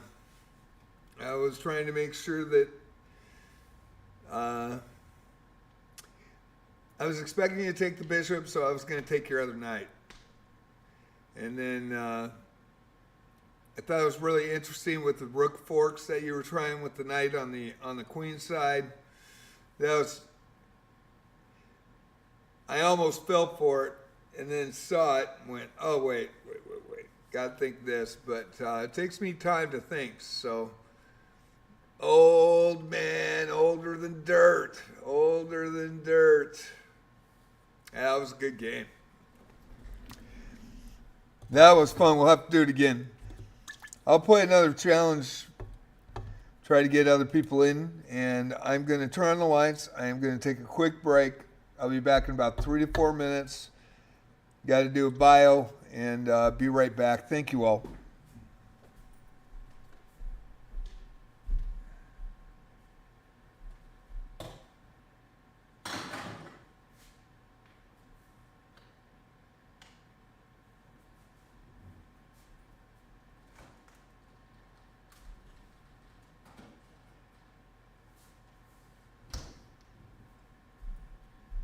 I actually looked at the Polish. I'm just going to stand here and take a break here for a sec, but I'll talk to you, Les. I had to study the Polish because there were 2 players in the league that played that back in high school, and the first time I'd never seen it before, so I remember having studied that. And then the other thing was that about a year and a half ago, somebody challenged me that was a streamer that was 2200 that I played, and it was a 1510 unrated, and I actually lost a rook knight trade, but I had really, really good pawns. So I caught up back in pawns in the end game, and man, it went to the end. I ran out of time, but it was a draw. And he played the Polish as well. So that's it's an opening that I'm kind of familiar with, but you played it really well, man. Really well.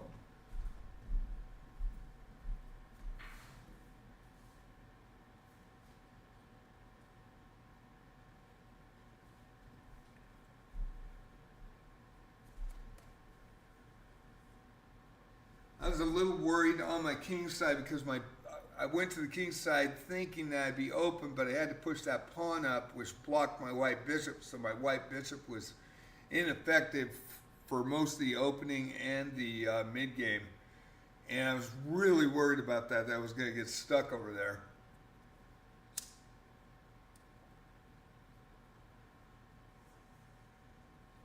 Thank you, Elias. Thank you. That was a great game, man.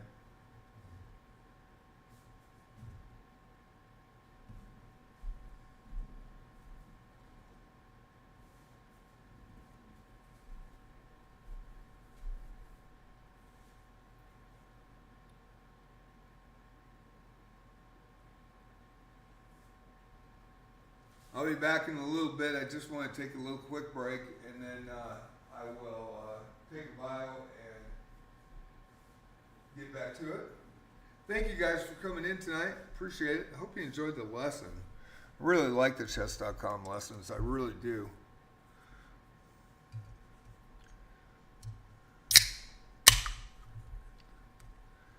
Still having trouble with faster time controls, and I don't know if you can train that because I'm old.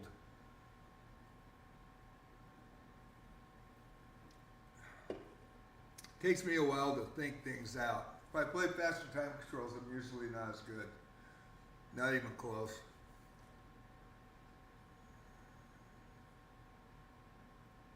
But I'm getting better at rapids. Slowly but surely. But I'm just getting smoked when some 600 comes in and I don't look and I accept it and it's rated. And then I lose 20 to 40 points. And I don't think I've won more than maybe 3 or 4 games in rapids with challenges in the last 3 months.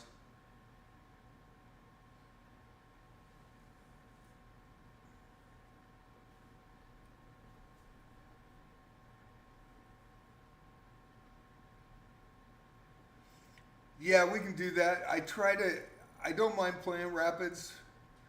And even with the Blitz arena that I played in with Grizzu, his arena, that was a lot of fun. And I gotta practice it. I mean, I gotta get better at it. And,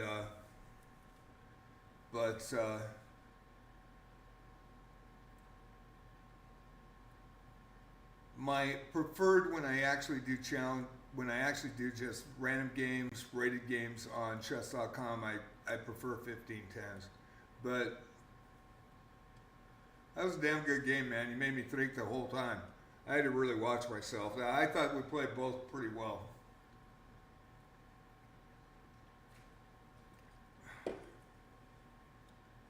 And I knew you were a good player. I already saw your YouTube site. So I was aware. I think a lot of people see me as, I don't play as much because I had all those guys taking advantage when I first started and just coming in at low elos and just smoking me, right? And then, of course, I beat the 2277 Canada Master in a 1510 unrated, and that's on YouTube. But he did hang a piece. He had a mouse slip, and I offered 4 times to give it to him. And, man, that guy was class. And he was actually playing in the Olympiad in Norway. And he had a Norwegian flag, and then I got COVID like 4 days later. And I wanted to put that video up on YouTube when I felt better, which was about 4 weeks later, 5 weeks, I think. And all of a sudden realized he had a CM tag and his name changed.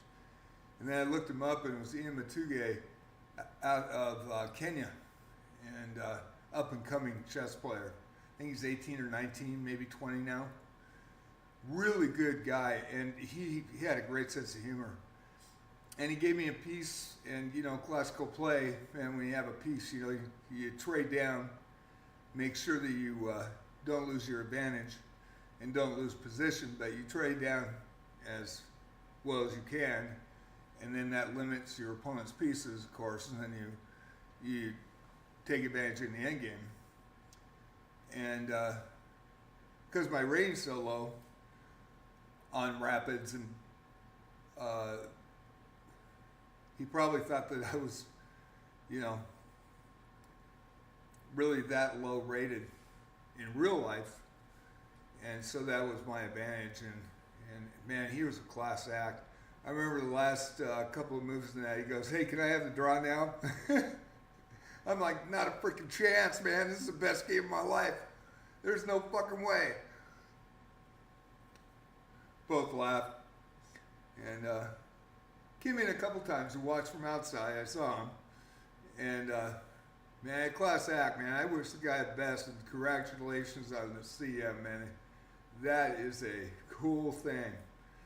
And it was cool that he came in while he's waiting on his matches in Norway and he played me, I mean, how cool is that? So that was pretty fun. I beat a 2044 the next day as well. And I was actually losing that game. I was pawn down. It was going to go into an endgame. And he tried to move his king up, and he moved his king where he pinned it by the bishop. So I just moved my bishop and checkmated him on one move. And that was pretty crazy.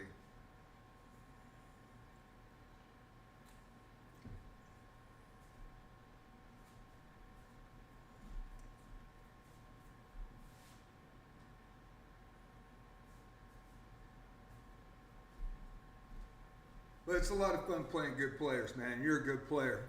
It was an honor to play you, man.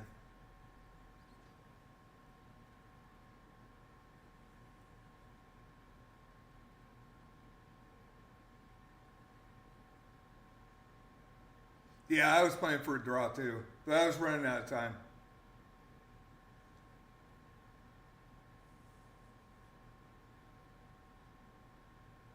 Yeah, thank you, man. I appreciate that.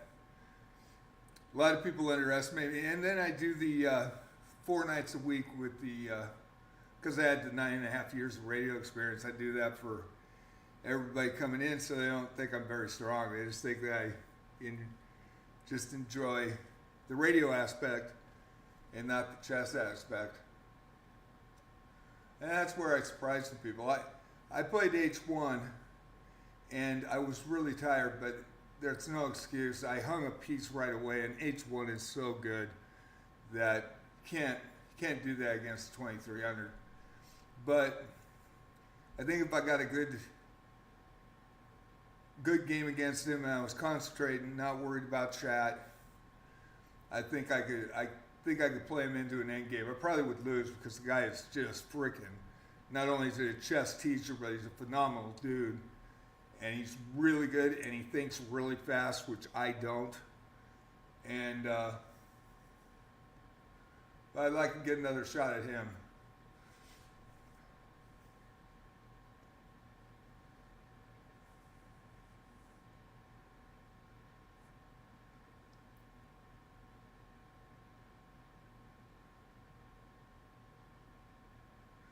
Yeah, I'm probably now, after I had health problems, but my USCF rating, I haven't played a USCF game since 2011, and I got sick with a heart issue at that point. Now with the lost weight and then the leg's kind of bad, but I'm probably around 1800.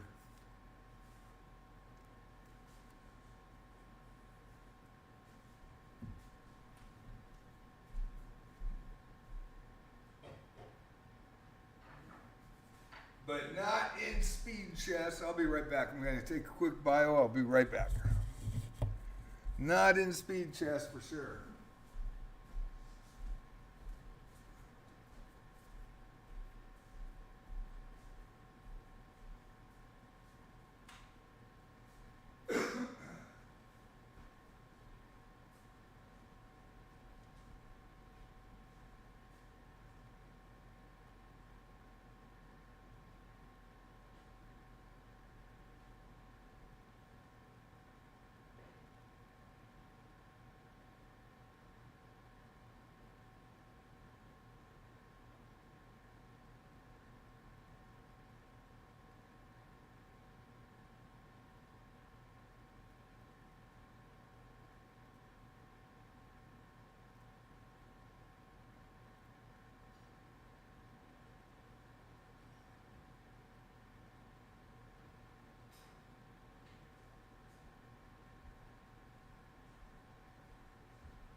All right, thank you guys for being patient. Sorry about that. I just wanted to get a little bit of break. My leg's been bothering me a little bit.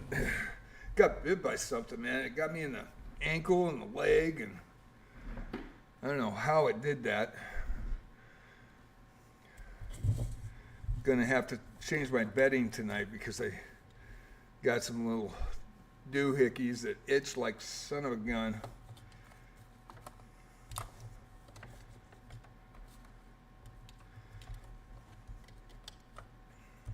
got some spray and it doesn't itch, but man, I don't know how it got me under the covers, but it did.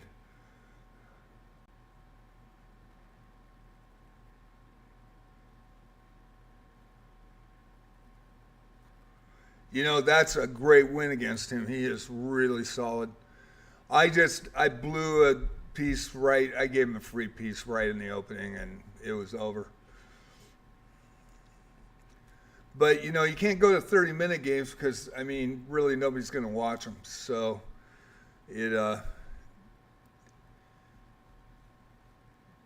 but my preferred time control when I do play just random rating games, and I haven't really played them to try to get my rating up in probably 3 months, and I should try to get that back up, but I really haven't put effort into it, so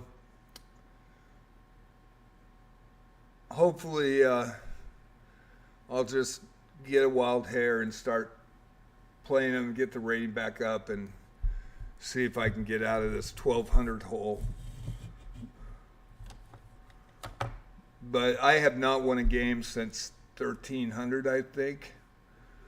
And it's all from challenges outside. Rated games. It's always somebody outside that wants to play a rated game. And there was a person that I think challenged me 5 times while I was doing lessons, and I don't understand why they do that just multiple times, over and over and over, and spam it.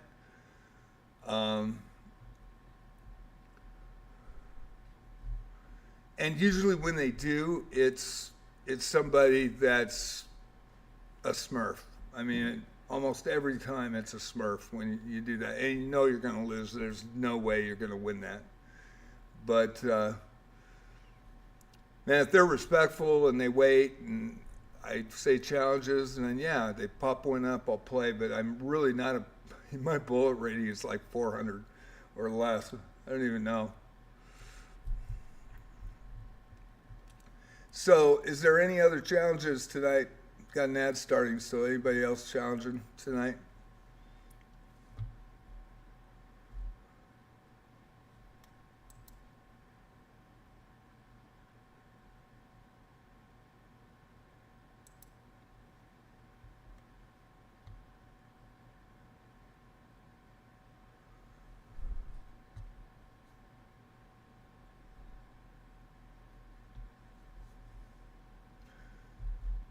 Okay, we'll go to puzzles here.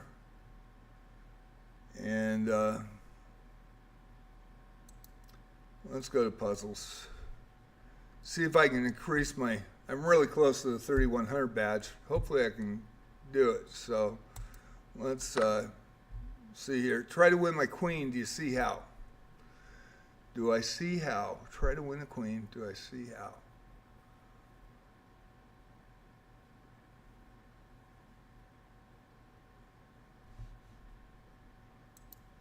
I'll probably lose this right off the bat.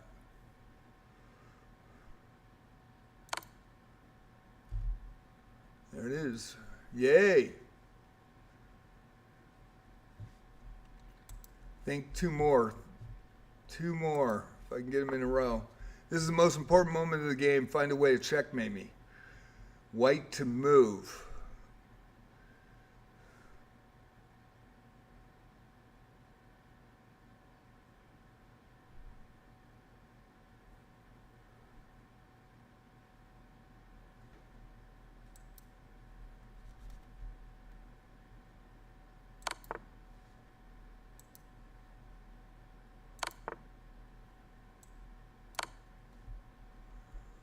Hey.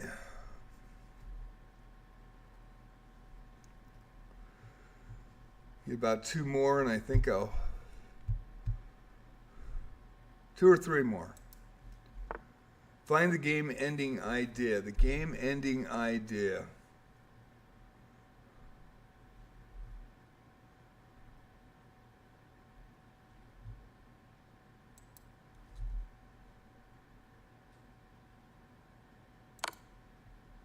Hey.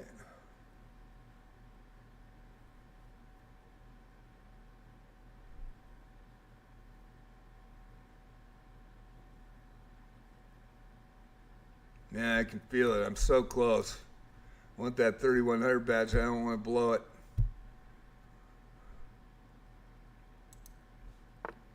Finish this puzzle off with a mate. Finish this puzzle off with a mate.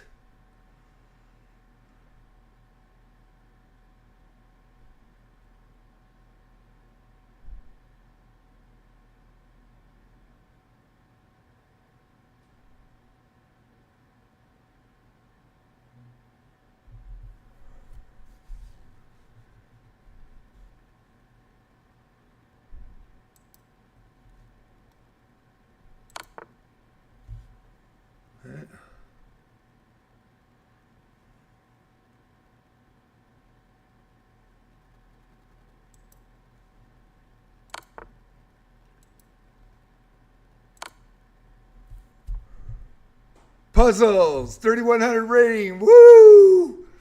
I got it. Yeah. I am fulfilled. There it was. Woo!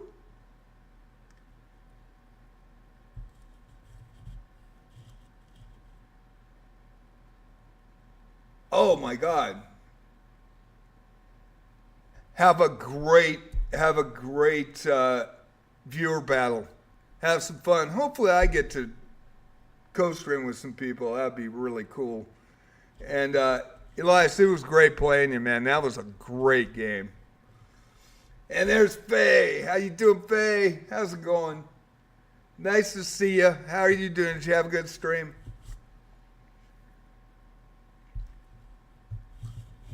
Check out Elias's YouTube channel. He can post it in there because I always forget the name. It's like Elias Legend, but it's something like that, but I always blow it. And Faye Fireheart, check out her stream. She's a star. She's new. She's really doing well. Check out her channel as well. Always a pleasure.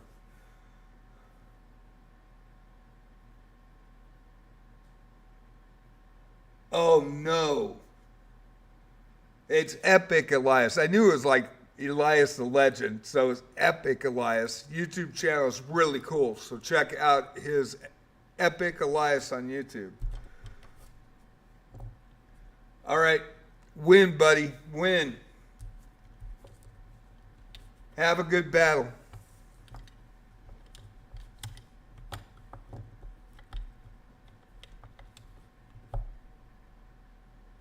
Bye, Elias. Good luck, man. That was a great game. And it fried your computer. So is the power back on and the computer won't start up?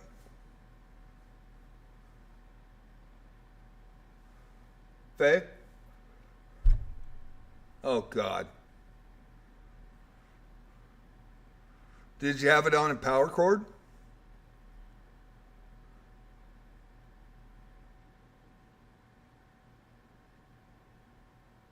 Uh-oh.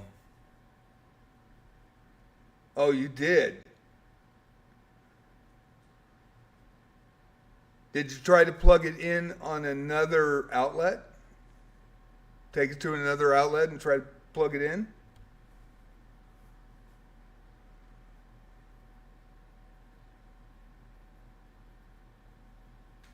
Yeah, unplug it, take it to another part of the house and plug it in. It could have fried the outlet, you know what I'm saying? I mean, did lightning hit the house? Or just the power went out? Yeah, that's what I'm thinking. I was freaking out the other night because my cat's ran under my table and I was just going offline. And Princess is a little bit big and she caught the wires and it was a mess back there. It really was. They were all twisted and in each other anyway. So Shadow chased Princess under the table and she hit the cables and took them out. Both monitors went dark. Took me 3 hours at 7:30 in the morning to get it back on.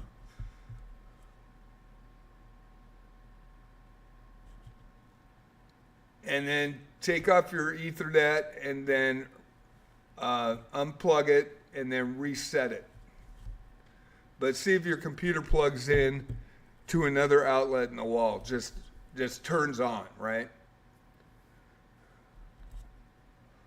From a separate outlet. And then you might have to reset your Ethernet.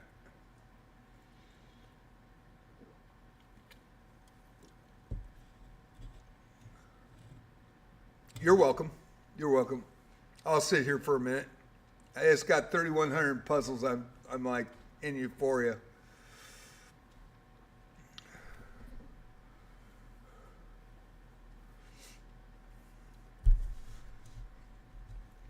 Now watch.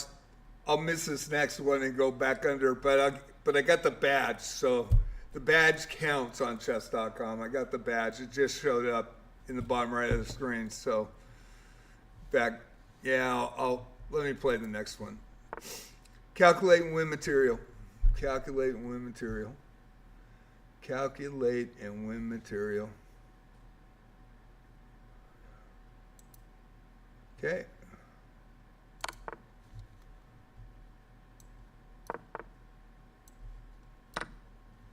There we go.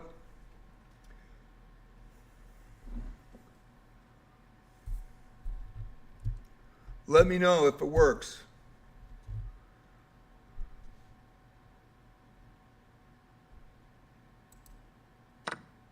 Put pressure on my king to capitalize on your advantage. Put pressure on my king to capitalize on your... Put pressure on my king to capitalize on your advantage, black to move. Yeah, man, I'm glad that we don't have anything like that. We just have to worry about tsunamis, and every time they give us tsunami warning, it's like an inch. The tsunami was 2 inches, and I'm right on the ocean, so I slept through the last one. Put pressure on my king to capitalize on your advantage.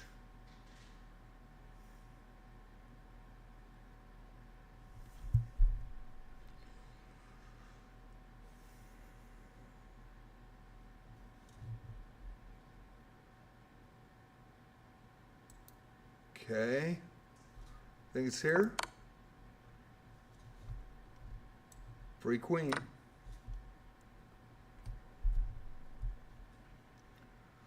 So far, so good. I'm on a roll. So did it boot up?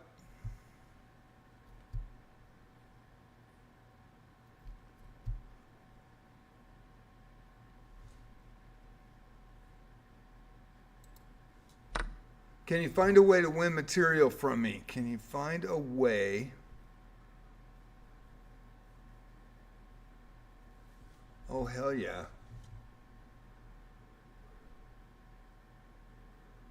Let's see.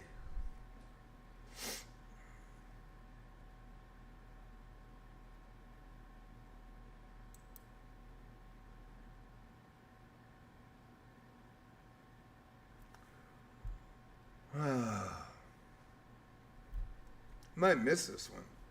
I might miss this one.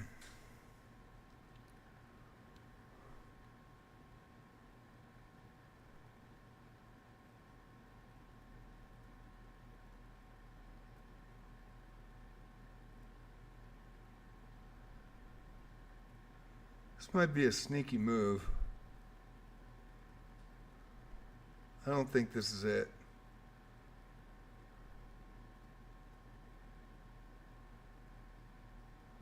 Check, move.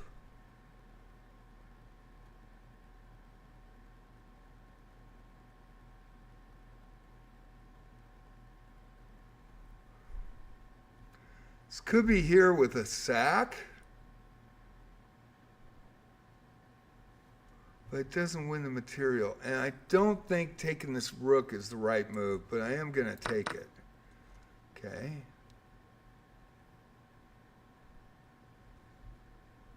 Because it is the right move. Check, queen.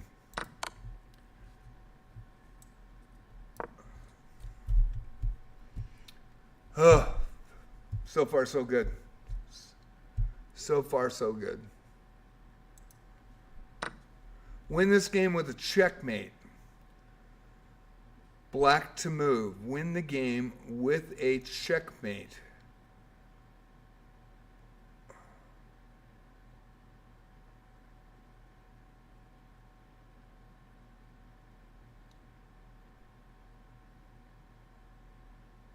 Yeah, I can't do it right yet, but I can do it the next move.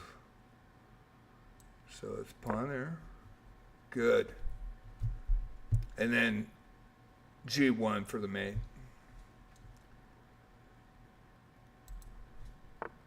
Win this game with a checkmate. White to move. Win this game with that checkmate.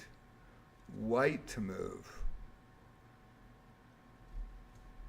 I almost thought, first thing I thought was bishop check, but I got a feeling that that's not it. Because then I saw the queen takes the bishop. Oh, that was, I almost blew that one. I almost checked with the bishop.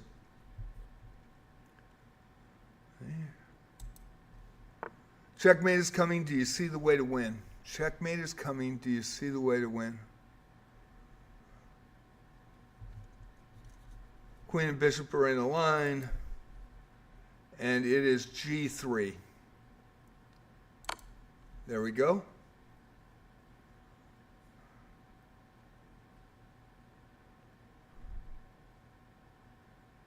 And now I'm in champion. Wow. It's going to get tougher now. It's going to get tougher. It's going to get tougher. Thank you, Faye. Made it. Yay. So is your computer running? Did it boot up?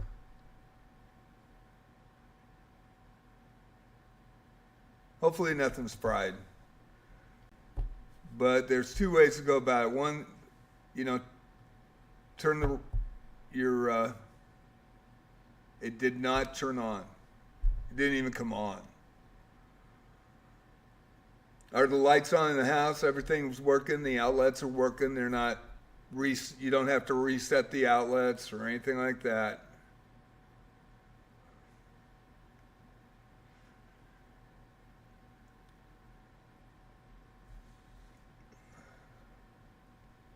Fans aren't turning on though. So maybe,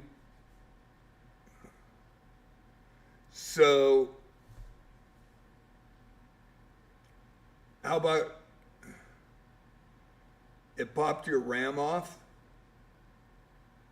Wow. What about the breakers? Have you guys reset the breakers in the house? Because of the fans are turned on to a certain thing. Maybe it popped the breakers.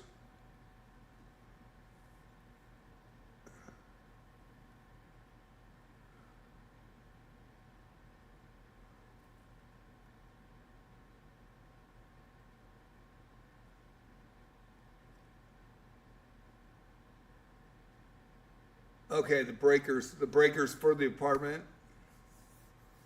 So you turn them off, turn them back on, right? Well, that could be two. So it acts dead while it's updating? I've never heard that before.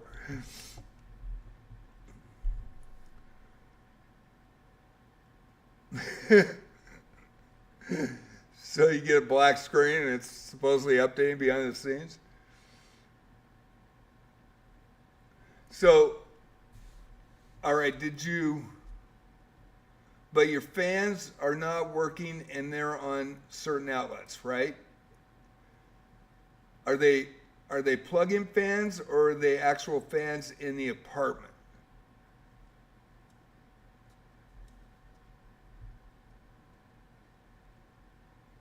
The fans are turning, but the lights aren't. The fans are turning, but the lights aren't for the cooler PC. Okay, the fans aren't. Fans are turning, but the lights aren't.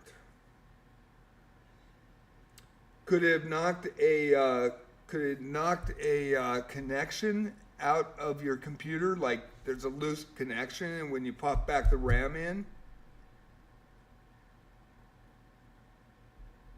so there's a failsafe probably. There's something that is either loose or, yeah, boy, I probably don't know. I'm just trying to troubleshoot by not seeing it, but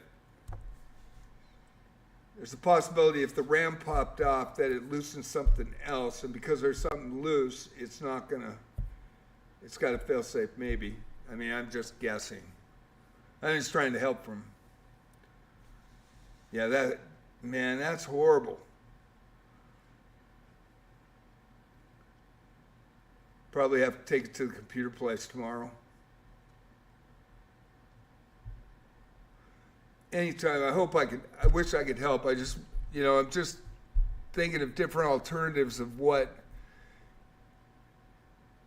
it could be. And if the RAM popped off your computer when that happened,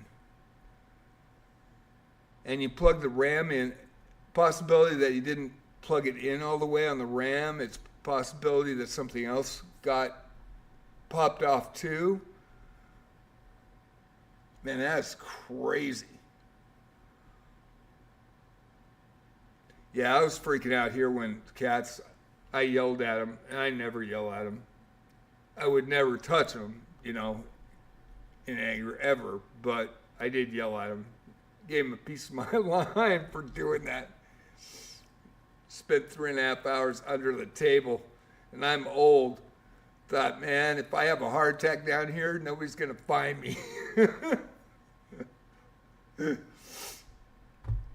And then I apologized to her. I said, yeah, I was just mad. Sorry. You're a great kitty. You're good. I love you. And then they were both okay. So, but they both looked at me like, oh, fuck, I'm in trouble.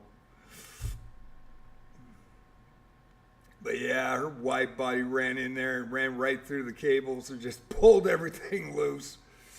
That was a couple nights ago. And it took forever, and it was a HDMI cable that got knocked out. And then, of course, I put it in the wrong HDMI spot. So I finally switched it, and finally both monitors, only one, my small monitor would come on, the big one wouldn't. And I was like, oh, shit. Gotta go buy a monitor. God dang it.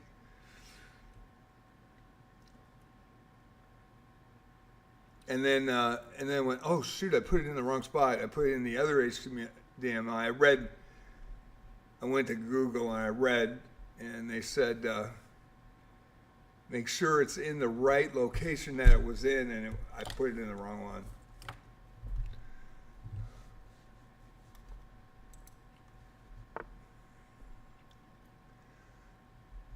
Oops, that's a blunder by me. Can you find out how to win material? That's a blunder by me. Can you find out how to win material? Oh boy, this one's tough. This one is tough. And Renner just gave me a challenge for a rated game. They always give a rated game, and they're always like 300 points lower than me. I'll look at that challenge maybe. Let me try to get this, see if I can get it. Okay, oops, that's a blunder by me. Can you find out how to win material? Can I find out how to win material?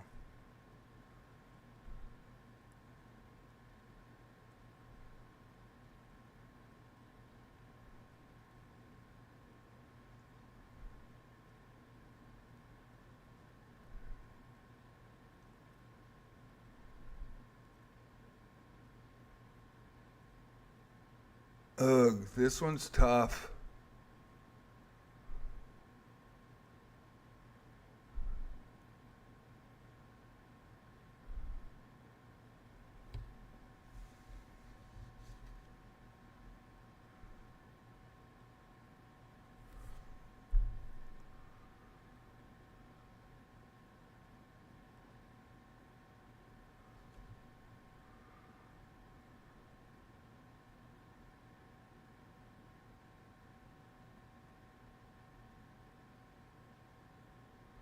Man, I do not know.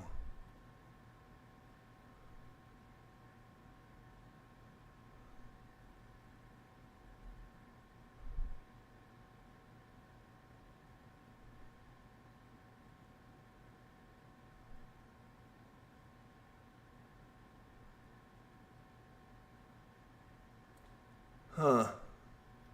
I am not seeing it.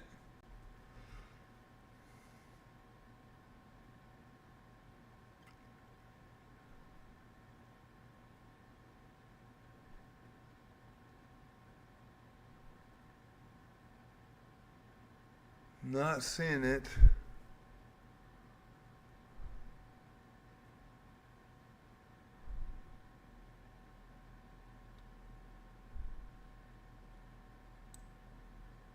Oh shoot, I'm not.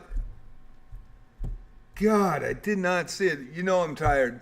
I'm tired when my knight is on the rook the whole time. I'm trying sacrifice. I'm thinking H3, G2, and oh my God. And then I went, wait a sec, the knight can take the rook. The worst one is when I really get tired and you see me sit there and look for like 15 minutes and I'm just looking. And I tried to checkmate the black queen. Facepalm. Not kidding. I spent like 10 minutes and I'm like, how am I going to get that? I can do this, I can do that. And it says white to move and checkmate the king. And I'm like, man, I don't see it. And I keep looking and I get quiet and I actually had about 10 people in there watching. And then I look and I go, oh my God, it's the black queen. It was the black queen. I was trying to checkmate the black queen. Yeah, that's embarrassing. That was really embarrassing. I was just kind of like, oh my God, boom. And that was the same thing. I did not see that the knight could take the rook until just then. I was like, man, I'm thinking G2, take the pawn, H3, take the pawn, check. And here the knight can take the rook the whole time, and then you get the rook and the bishop. Ugh. Okay, you're close to checkmate. Close to checkmate.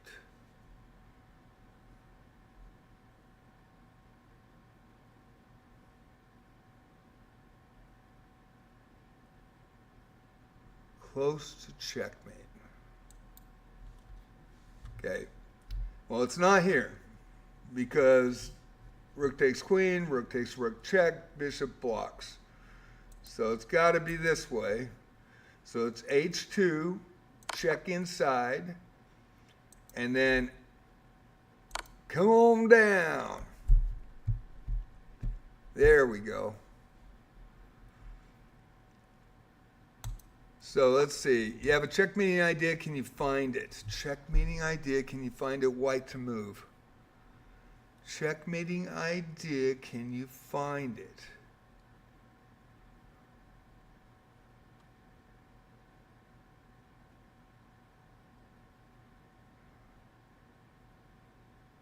Yeah, I think it's queen to C4 check. Yeah.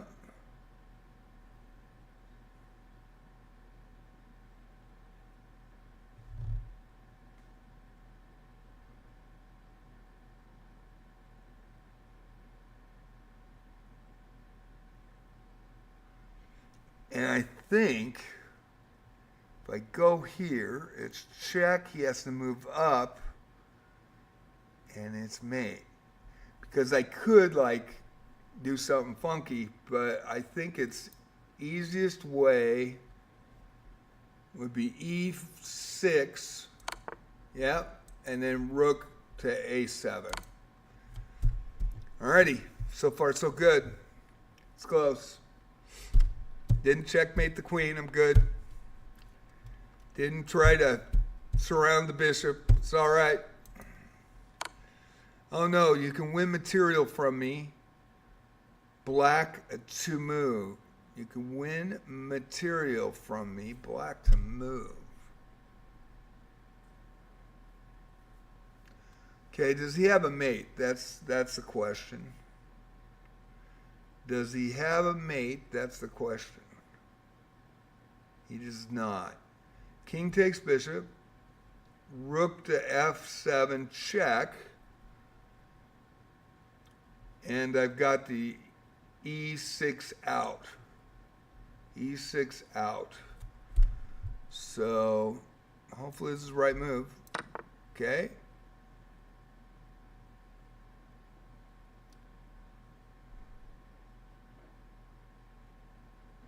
Oh, and I didn't even see that one. All righty. Oh boy. Oh boy.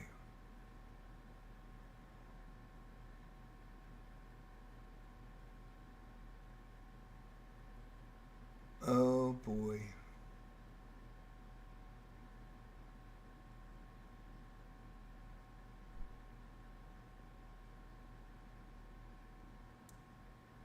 Check. Okay.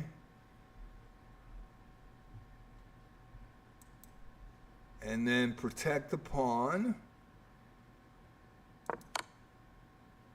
Takes the knight. There we go. Whew. He's getting tough. Calculate correctly and you win material. Calculate. These are the tough ones. Mid-game is really tough for me. Calculate correctly and you win material, black to move.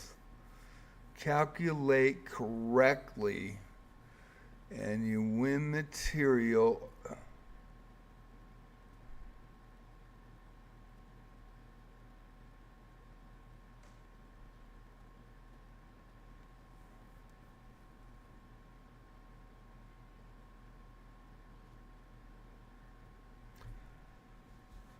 I think it's a knight check.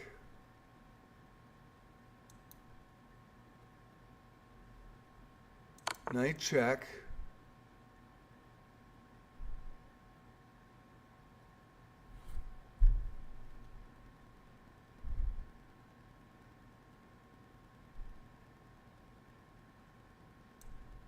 I think it goes this way. Knight takes knight, check with the rook and the knight, and I get the bishop. There we go. Okay. Let's see. Yeah, living on the edge, living on the edge. Take a careful look at the board. Do you see a way to win my rook? Careful look at the board. And Spelunker for a 3-minute rated blitz game. You really want to take on an 800 in blitz that never plays? And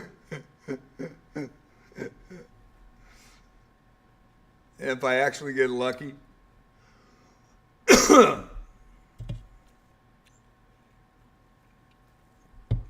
And I would take challenges right now, but I am playing puzzles. So, I mean, if you guys want to come in and follow me on Twitch and say hi and, you know, offer a challenge, absolutely, I'll play you. Absolutely.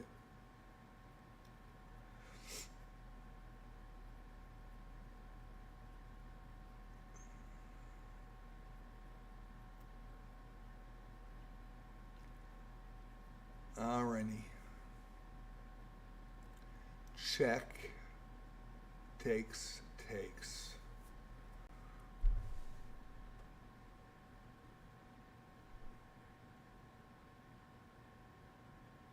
Take a careful look at the board. Do you see a way to win my rook? I heard a blip, but I didn't see it.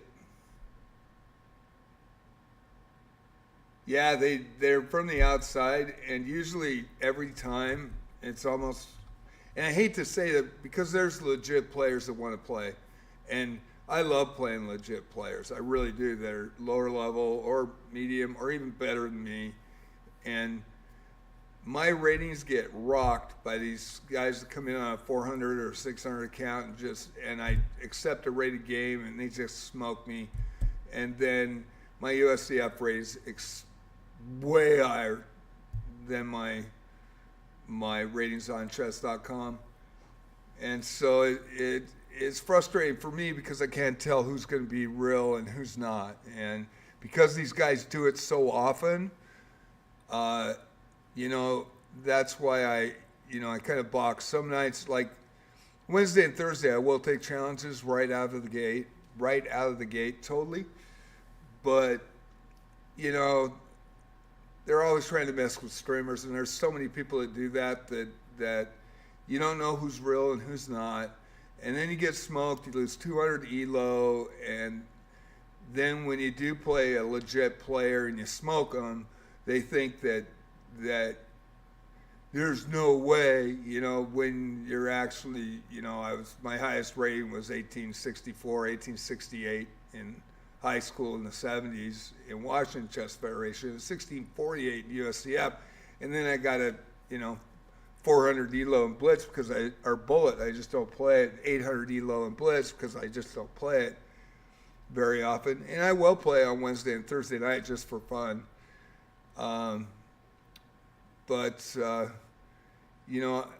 if they come in and talk, but usually it's somebody just trying to rock you.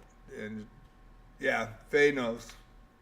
I learned the first month, I lost 300 elo or 200 elo the first month in June last year when I came on.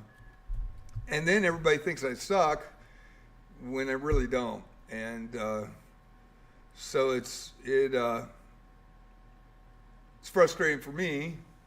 And then I'm skeptical when actual legit players want to play because I've been so trigger smoked from people that weren't legit, Yeah, it's not worth it. I do it anyway, and I mean, I just lost 28 points to a 600 that played. He took every piece of mine off the board, every piece. And I don't think I've ever, face-to-face, ever lost to somebody that was under 1,000 since maybe high school. Never. So, and I got beat by a 200 one night when Attila Turzov came in and brought 350. It was the most anybody ever brought in to watch. And 355, I think, brought a raid to my channel. It's the only time it's happened, other than you guys, with 68, and H1 Chess, I think, brought in something like 60 or 80. And he's done it multiple times, and you guys have been really good too. And I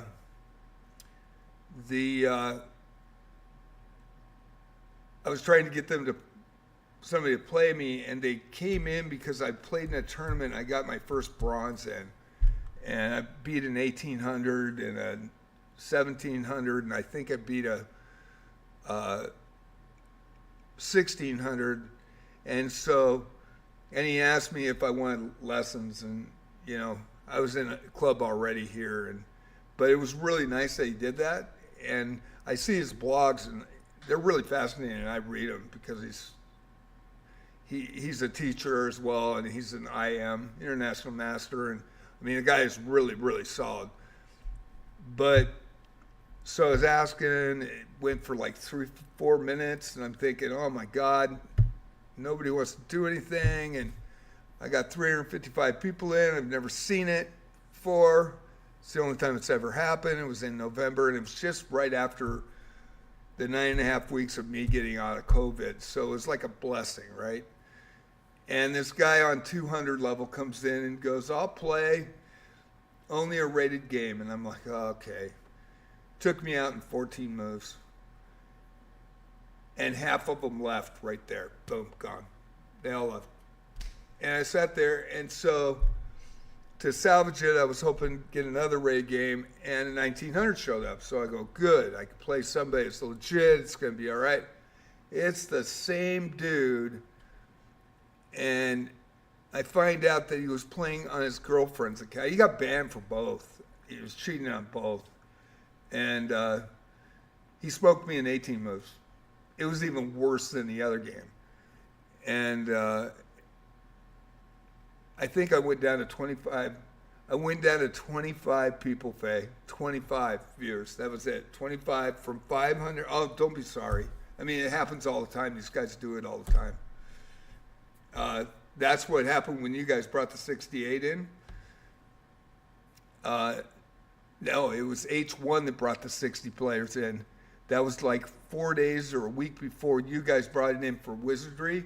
They can't do it with Wizardry. So I actually kept those guys. I had the best average I've ever had by myself with you guys rating. That was the best ever. So I thank you profusely for you, Grizz, Diana, House of Pancakes. And House of Pancakes, man, saved my ass in when I had my year anniversary. And I was trying to get to 500 followers. And I was like 20 short. And it was coming up on a year. And of course, I've been out for 9.5 weeks for the my COVID situation in September. And so House came in, and all those guys followed, and they got me over 500. Is that cool or what? That was awesome. I didn't even ask for it. They just went and did it. Man, I love House, man. House rocks. You rock. Grizz rocks. H1 rocks. I mean, but H1 brought these guys in, said, have a good stream. And that was so cool. And I asked for a challenge, and a 600 did a rated game, and absolutely took every piece off the board. They all left. They all left. And it happens a lot. And I think people do it on purpose, you know. Hate to say it, but it really sucks that that happens. But they want to get a rise out of you. And, you know, you sit there and when you're a small streamer and you only get a couple of chances to, you know, break out. Yeah, House of Pancakes, totally 100%. 100%. Love that guy. And he is totally cool. I really enjoy his stream too. And you're 100%. For you to do what you did, I appreciate that. I mean, nobody gave me a sub on my birthday. And so, yeah, House of Pancakes, man. He's a real deal. I really enjoy it.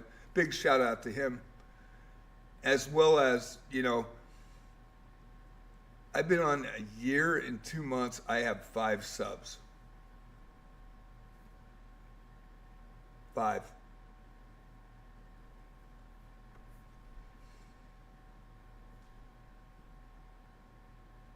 Is that crazy or what? Because these guys come in and they cheat and they smoke me and everybody thinks I suck. And then when I do the arenas, I mean, I get people, and that's the only thing that saves my average is doing those arenas and playing Wizardry. But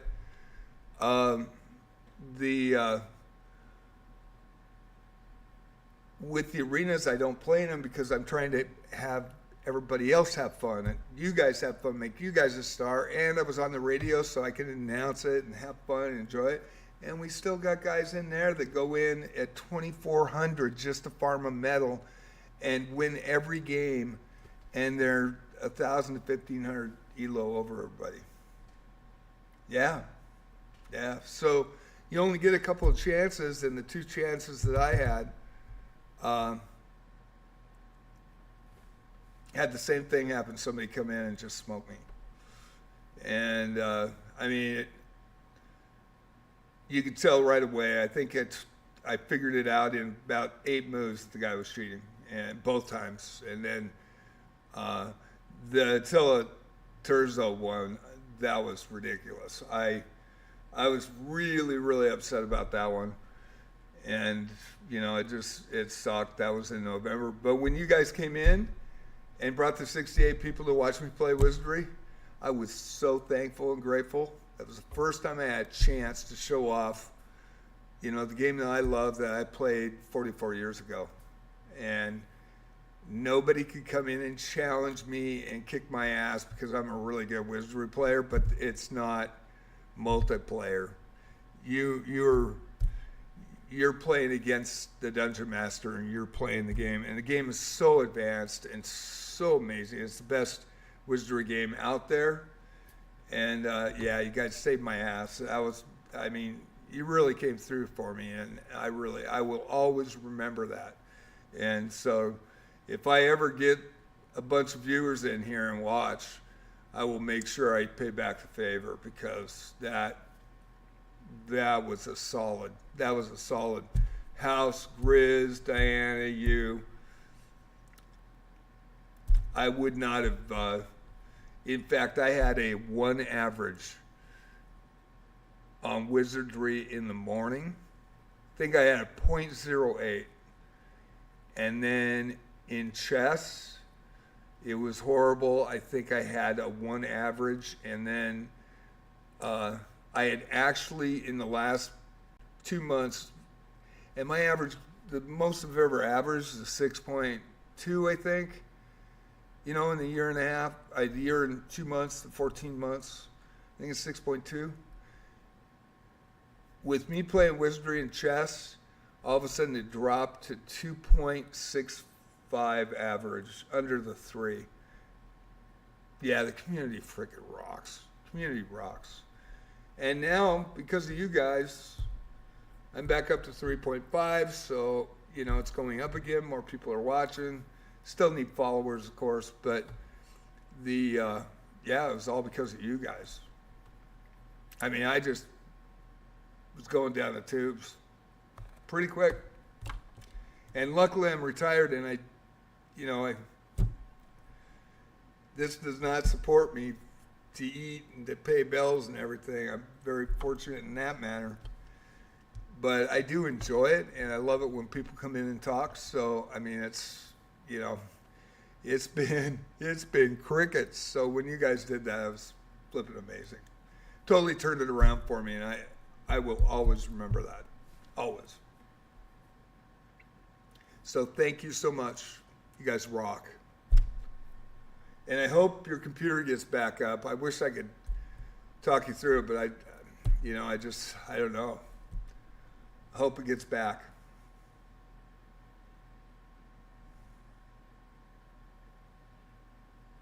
But yeah, there's a lot of people that are really good, genuine people on here, and I wish they wouldn't mess with people like that. I really wish they wouldn't, but and I don't know who does it. I don't know if it's kids or if it's adults that are just, I don't know. But it really is too bad. It's really too bad. But thank you so much, Faye. You rock. House of Pancakes, big shout out. Grizzoo is awesome. GRIZZUAIS. Awesome without the AWSOME. Grizzoo is awesome. Diana, and then the other one that starts with a P. I've got him on my suggested list. When I'm offline, I can never remember the name. Starts with a P. Hey JVO, how you doing, man? Pio, yeah, Pio. He rocks too. So yeah, very much. Yeah, you guys rock. You really do, man. A lot of love there. Very much appreciate it. Very much appreciate it. So I'll always remember what you guys did that night. That was pretty special. And I'll pay forward the favor for sure. I'll pay back the favor.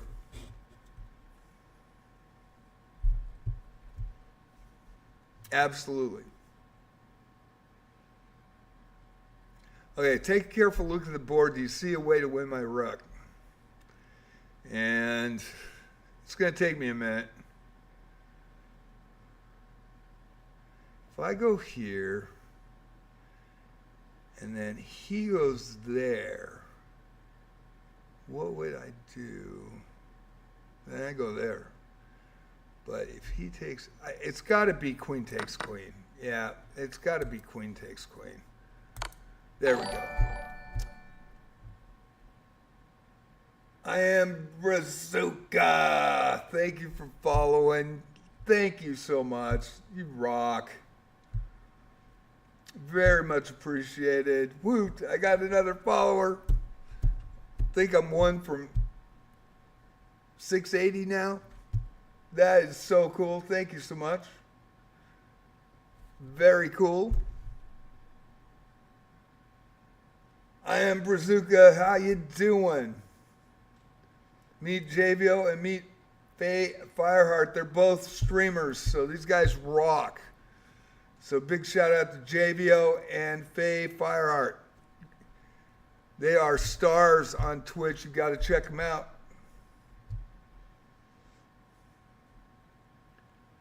So, I'm still on a little bit of a roll here, so I'm going to continue it. Hopefully I don't miss. We'll see. Can you get to a point where it cannot stop you from promoting a pawn? Can you get to a point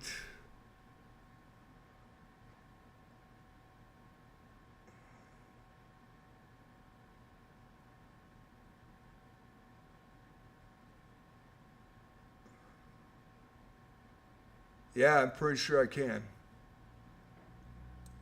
Gonna go here.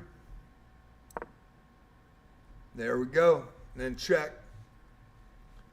Got the bishop covered, can't stop it.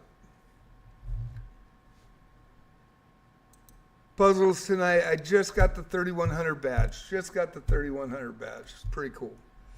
Do you see a strong defensive idea, white to move? Pretty strong defensive idea.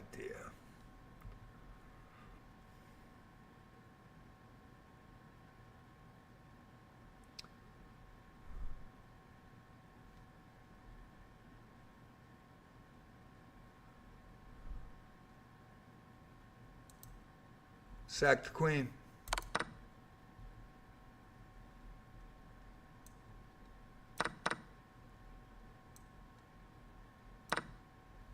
There we go. Woo! That was tickling right there. I didn't know if I was going to get that or not.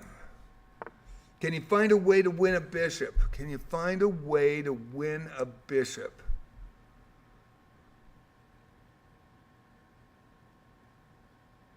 Okay, if I go for the knight,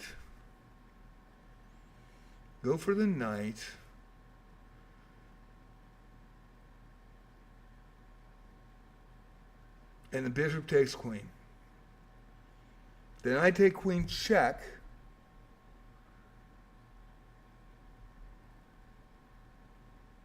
And then take the bishop with the knight. All right, let's see. I might be wrong on this one. This one's a tough one. Okay. I didn't expect that.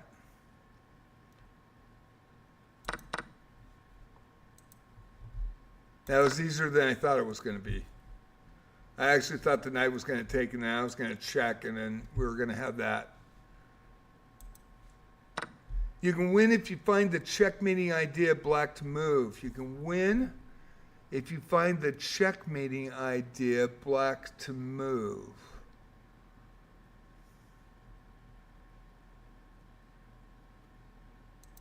Okay, it's queen to f2.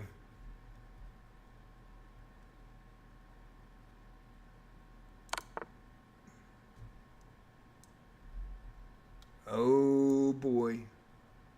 Oh yeah, it's still there. Sacrifice and checkmate. There we go. Hey. Nice shot, wow. What's up, buddy? All right. You can play checkmate soon. Do you see how? White to move. You can play checkmate soon. Can you see how?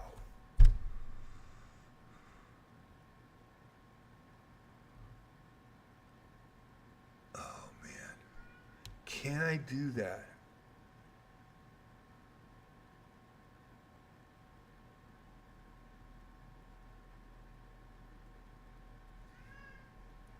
Sacrifice rook, check.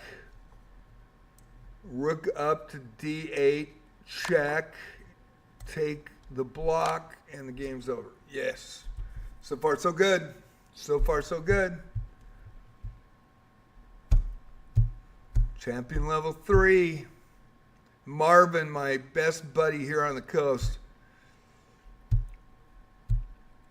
I started to beat him, and then he owns a bar and grill here on the coast that's amazing food. It's fantastic, and he's a great cook, but his wife runs the bar, and he runs the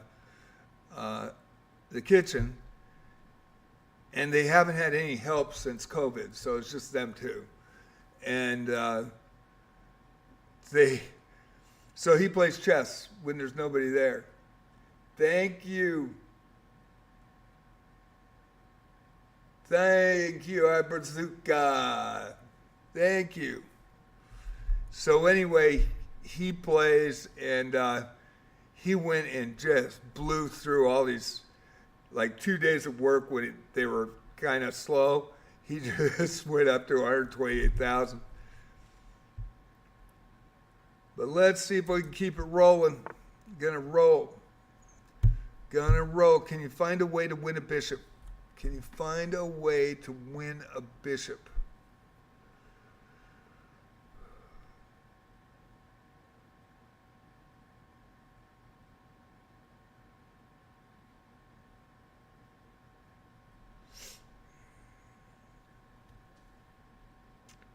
Can I find a way to win a bishop?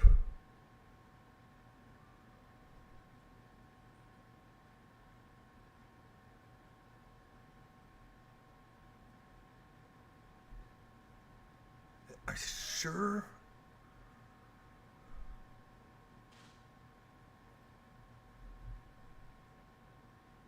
Should I do this? I don't think so. Let's see. I could check him, of course. That's the first thought I had. He's not pinned. He's not pinned, so. And, hey, Faye.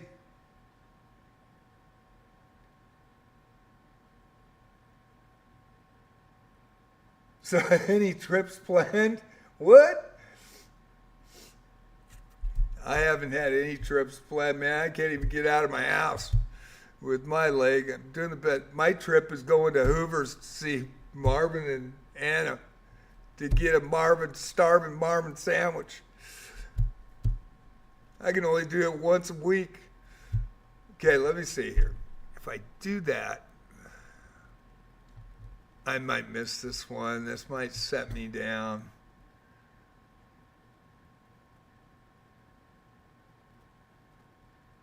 I think it's this way. Check.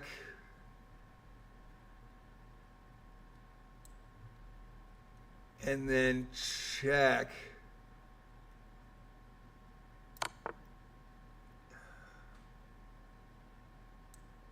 And then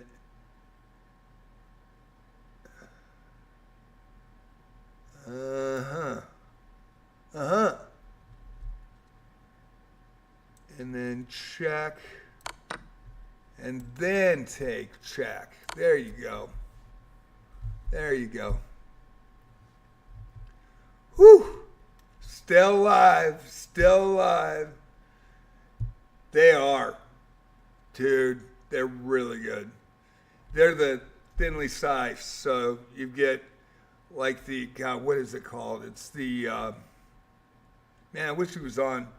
He plays chess too, so he comes in. It's the, what is it? They've got the trio. They've got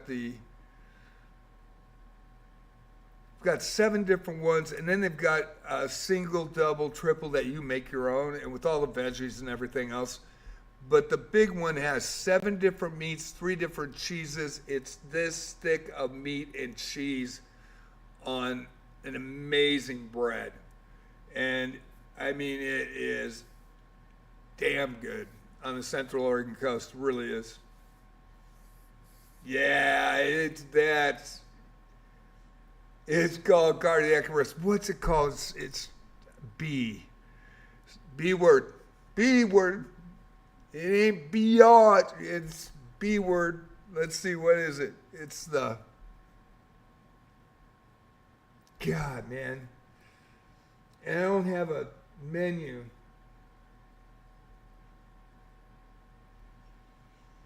Man, it's on the tip of my tongue. But yeah, it's Hoover's at South Beach on the Oregon coast, man. They freaking rock, and Marvin owns it. And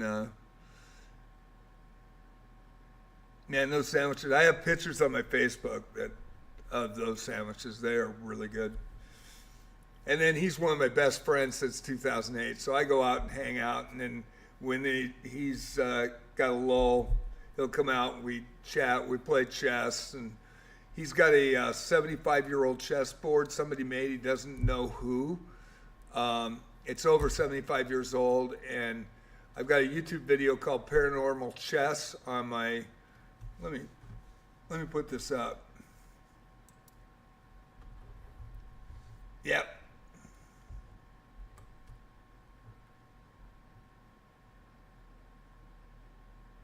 Yeah, this one's crazy, but here's the YouTube.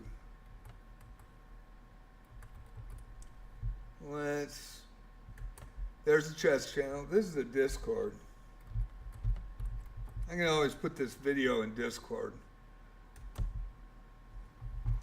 But anyway, and then this is the Wizardry channel. This is my secondary channel. I play Wizardry at 11 o'clock on Twitch.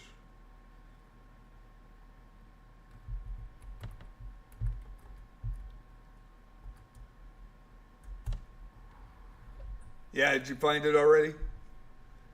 It's got this old style chess table, and the pieces are weighted. The knight's this big, and the king and the queen are this big, and they're about that thick. And somebody carved that by hand, Staunton style. And I mean, over 75 to 80 years ago. And the reason I have a paranormal video on it is that we were playing. I wanted to get a game between him and me, so he has a light stand.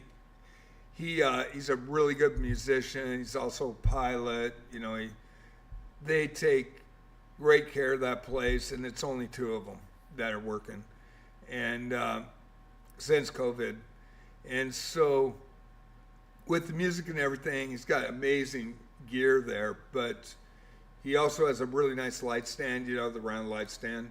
So we put it on a separate table away from the chess table, and it was right there. And somebody had passed away that we knew that was a regular there. And I don't know if that was it or not. But we put my camera on the light stand. The Dagwood. There you go, the Dagwood. That's it, Dagwood. I thought it was a B, but it actually is a D. I won't go any further. Thought it was a B, but it was a D. So anyway, yeah, Dagwood's just, yeah, it's phenomenal. Anyway, it's really good, man. And they take care of you there, I tell you.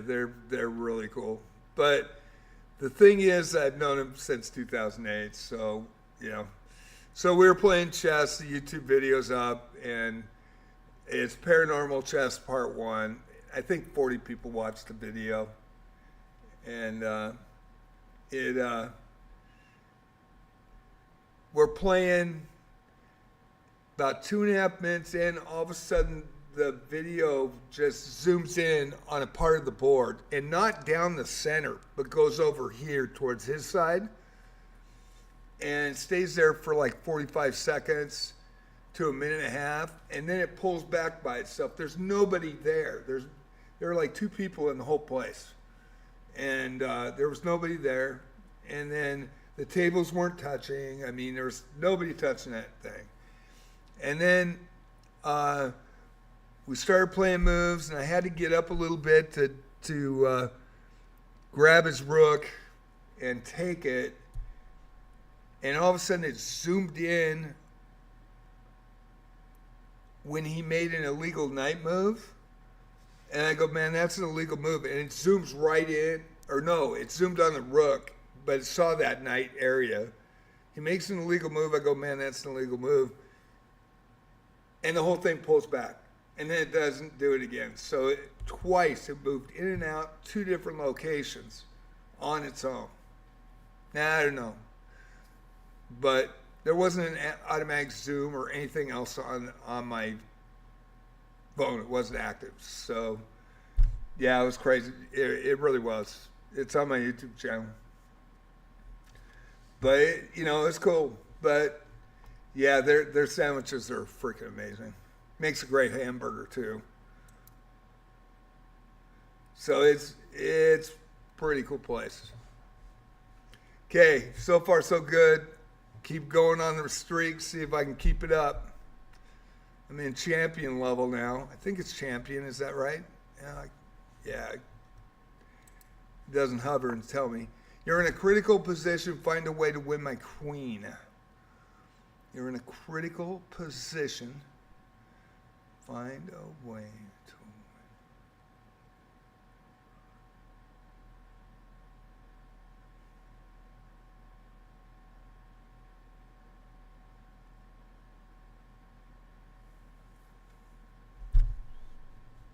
I think it's tonight.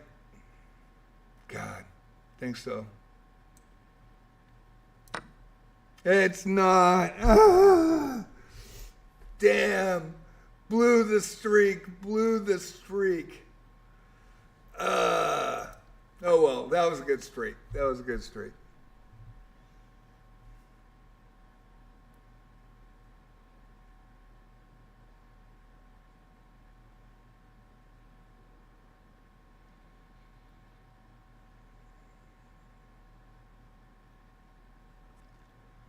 Huh.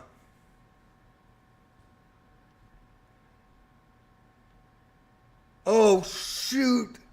I didn't see it. Damn it. It was with the knight. I missed it. I had a good run. That was a good run. I did good. 1 out of 80 ain't bad. So I did good. It was with the knight. Just wasn't what I thought it was. That was a decent run.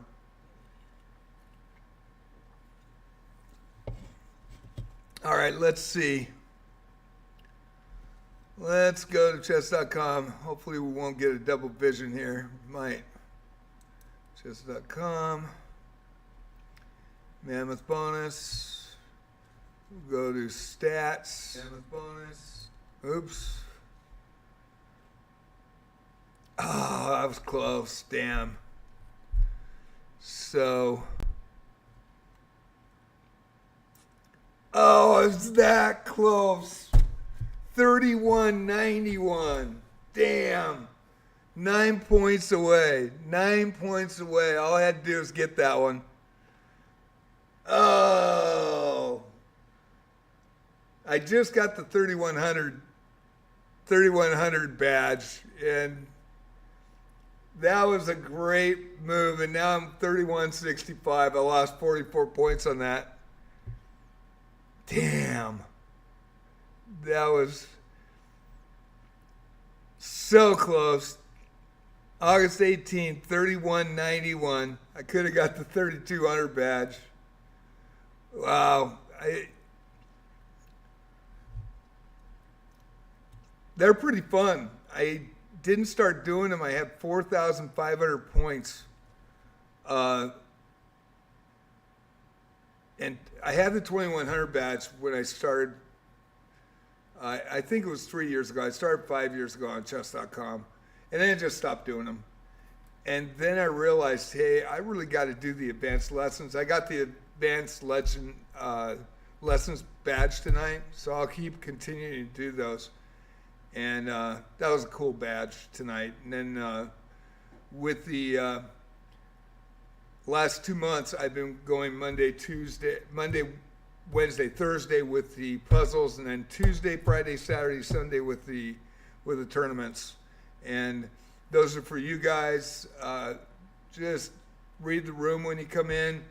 If there's only a 1,200 in there or 1,000 rated player, don't come in and way above his elo and just farm a medal. I do the hosting and the commentary. I have no tools to kick anybody out, for the night, just to make sure it's even. And I host the arena and I do the live stream sports commentaries. So they're really fun. You guys should play. Hey, you should play once. You could live stream it from your side. It'd be cool. Puzzles. Here's the 161. Yeah, it's pretty fun. Like to see House in there and Grizz. That'd be cool, man. Everybody playing. It's Tuesday. Here's the schedule. I'll show you. God, I hope your PC is going to be all right. That is scary. That really sucks. And you were live streaming at the time today when that got hit. That's horrible. Oh, man, that's really bad. Well, I hope you get it fixed tomorrow so that you're back on. Lightning strike in the apartments, near the apartments that she lives in.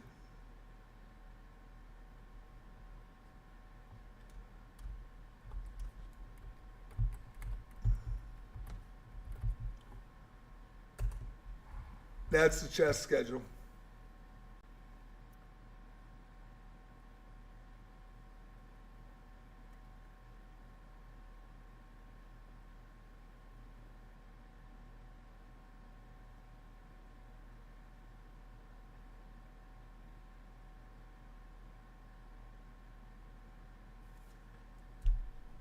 I hope it's nothing serious. I hope it's just like a loose cable or the RAM got seated wrong or something. I hope.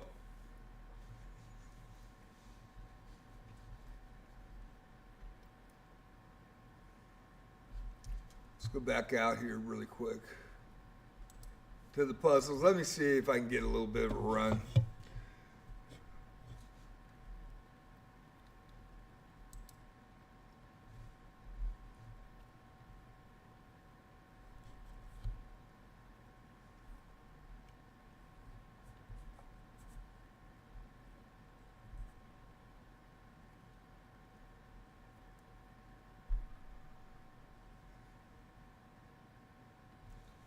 Yeah, I think I'll show you that chess set. What the heck?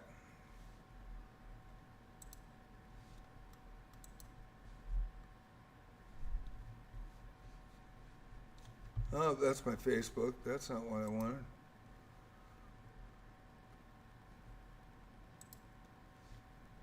How about that?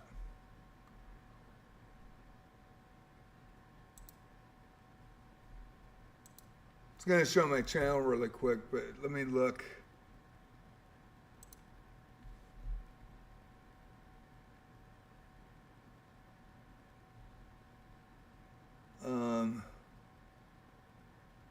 It's under videos, so I don't know.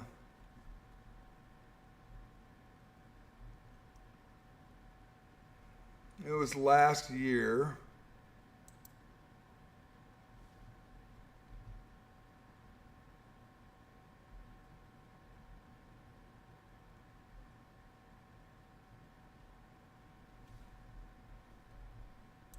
Well, I'll show you that chess. There it is. We did 3 parts to it, and then Marvin and I talk about what we thought it might be, but this is actually the video.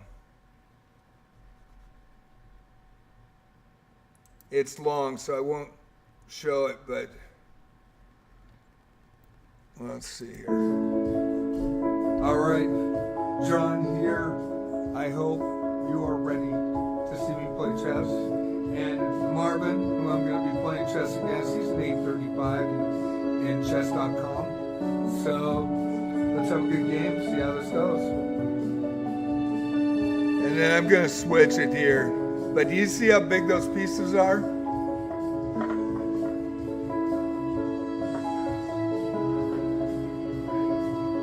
Look how big those pieces are. Is that amazing? That is over 75 years old. So anyway, let me get to it here. Is that the 250, I think? Yeah, here it is.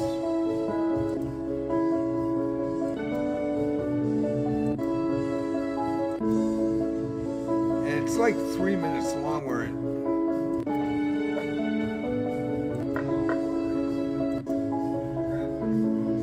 is that one? Yeah, still there.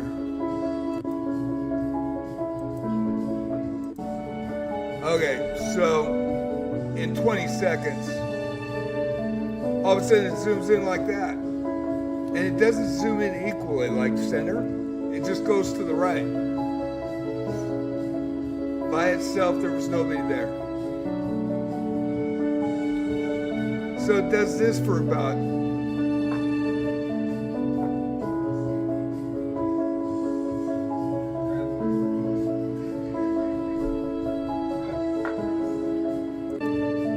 and then goes like this for a while.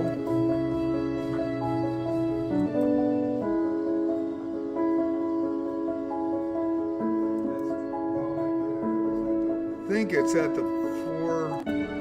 Okay, and then suddenly it just by itself it comes back out. Nobody was there, and it's not adjacent to this table. Isn't that crazy? I mean, that was just so. I'm thinking that video's ruined, and just wanted to show us playing chess. And so then at the 5:30 mark,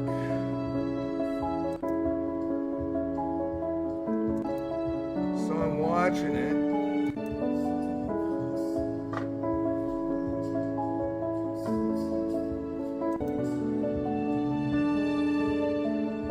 It's right here.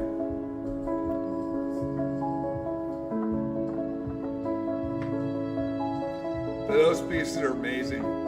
It's a great chessboard. I mean, it's an old school chessboard, but chessboard's kind of beat. And all of a sudden it zooms in on the piece. By itself, nobody there, that's on a light stand. And the other table is this far away from each other, just nothing there.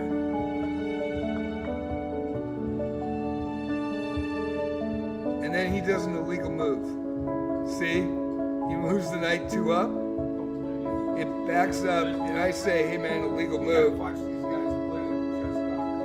There you go, you gotta watch these guys playing on chess.com. But anyway, so, and then it moves back. And then it doesn't have any issue for the rest of the stream.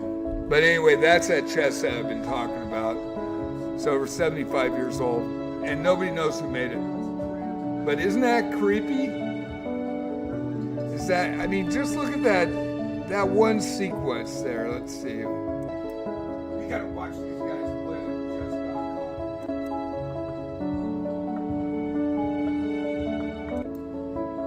So it goes in. There was no tracking on or anything. It just did it by itself.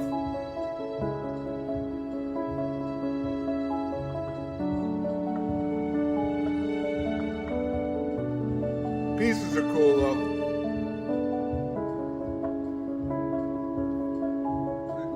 Any legal move, he grabs it back, puts it back, but yeah, is that crazy?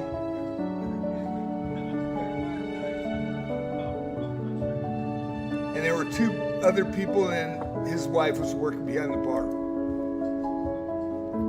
So yeah, it was crazy. That's my YouTube channel, by the way, JJ Plays Chess.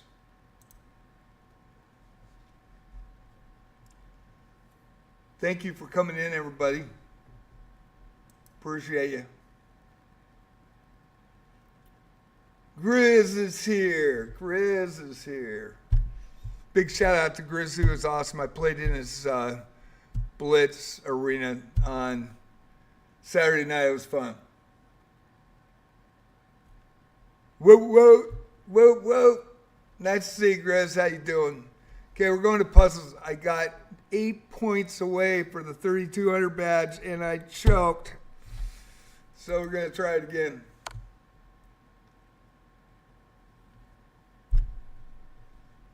I'll be in trouble if you capture my bishop. Black to move. I'll be in trouble if you capture my bishop. Why would I do that?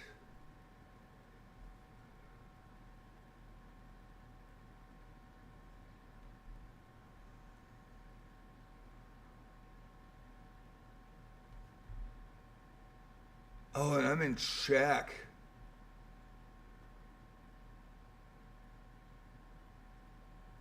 Wait a sec, is that mate? No, it's not mate. It's not mate. Yep. Okay.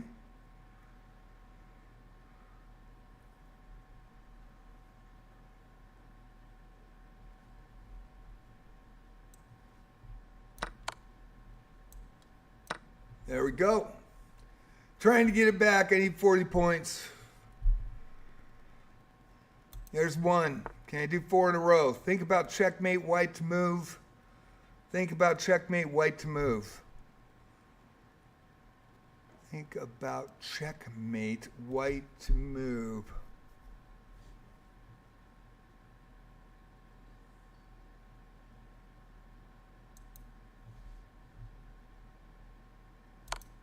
Ugh.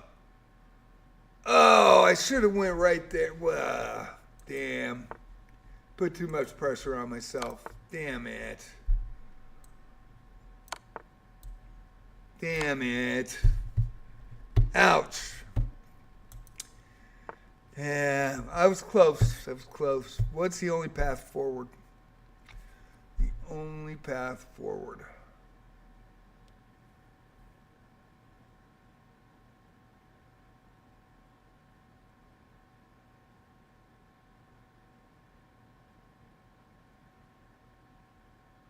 Wow, this is a rough one.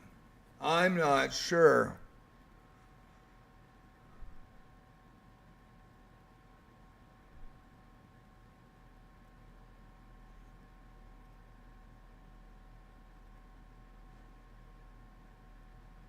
The only path forward. Well, I think it's right here. Knight to f4. And then check. Queen takes. Yeah, queen takes. Oh, bishop. Never mind. Yeah, I fell apart, man, after having 40 in a row. Well. Oh, boy, I'm not watching. God, I don't know.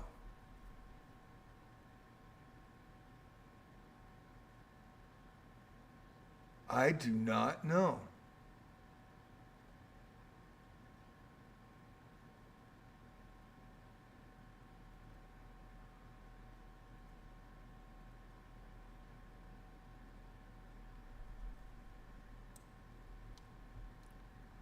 Is it a sack?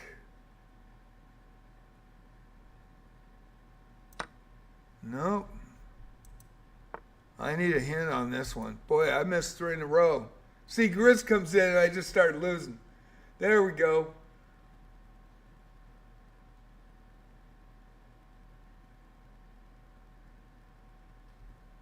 Hey, thank you so much. I am Bazooka. It was very nice to meet you. Thank you for the conversation. Thanks for coming in. Very much appreciate you. That was very cool. Thank you for the follow. Hope you have a great evening. Have a good night's sleep.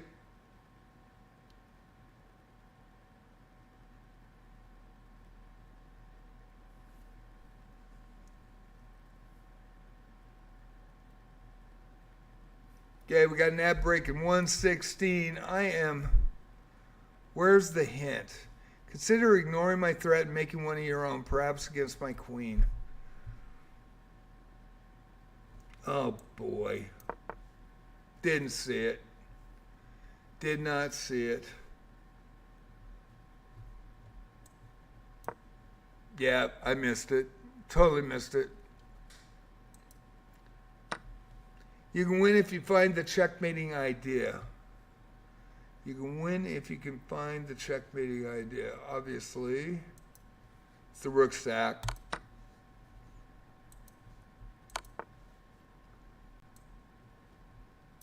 There we go. Man. Can you find a way to win material from me, white to move? Can you find a way to win material from me, white to move?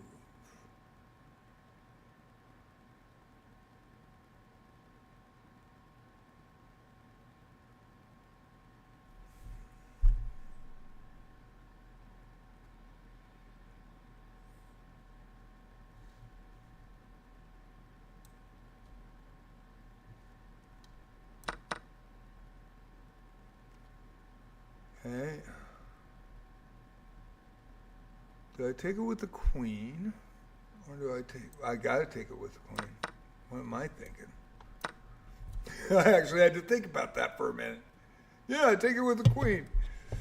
Take it with a pawn and in check. Illegal move.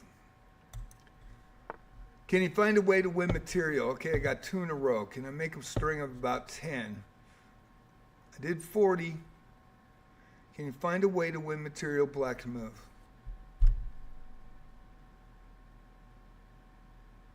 Bishop's hooked. Pretty much mate in 2. Can you find a way to win material?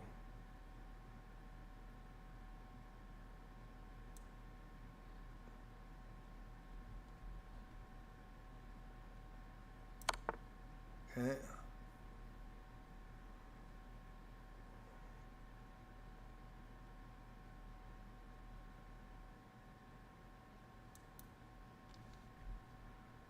I don't know if that's the right move, but I think it is. Or the bishop. Bishop has the threat.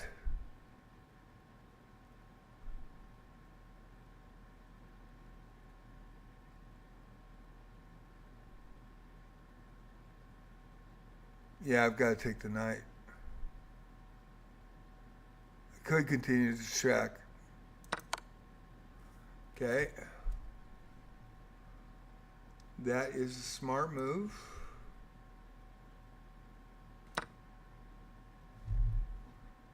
Okay. 3 in a row. Let's see if I can continue it. I blundered. You can win material from me, white to move. Blundered. You can win material from me, white to move.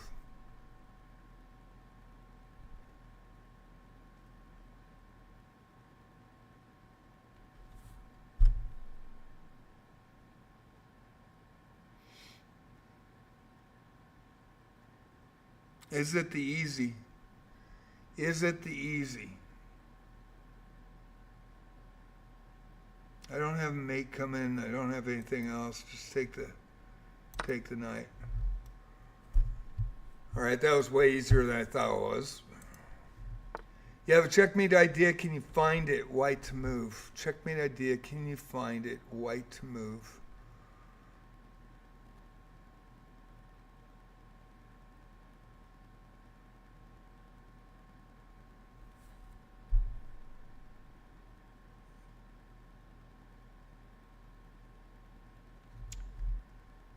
Check.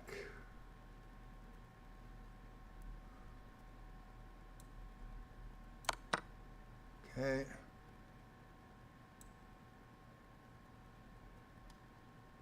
Living on the edge. Living on the edge, trying. Going for that 3,200 badge. I got the 3,100. You have a checkmating idea. Can you find it? White to move. Checkmating idea. Can you find it? White to move.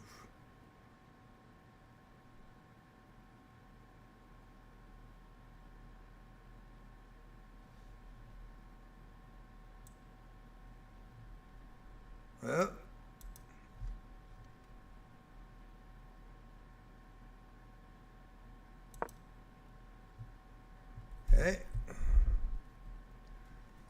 Big streak. Can you find a way to win my rook? Black to move. Can you find a way to win my rook? Black to move. Find a way to win my rook. Black to move.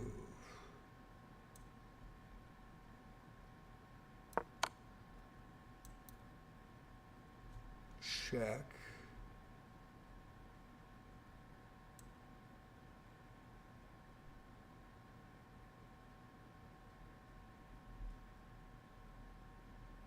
I don't think it's move away. I think it's this. Okay. 7. Can I get it on like a 15 streak maybe? Calculate for checkmate. White to move. Calculate for checkmate. White to move. Calculate for checkmate. White to move. Oh.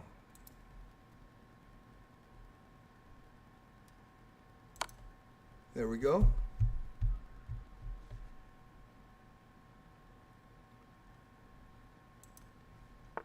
You have a chance to beat me. Can you find the checkmate? You have a chance to beat me. Black to move. You have a chance to beat me.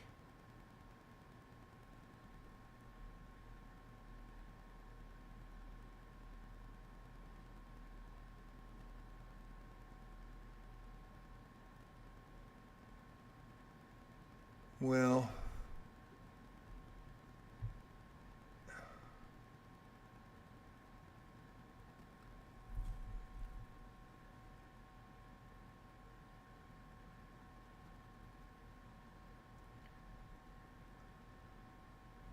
is it? Oh yeah, it is. I was looking at the rook. It's not the rook. It's not the rook. It's the pawn. I was looking at the rook, thinking of the rook, but he can get out at c4. Can you find a way to win my bishop? Black to move. Can you find a way to win my bishop?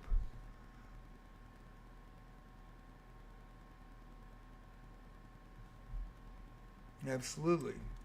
Sack the rook. Take the rook. Huh? There we go.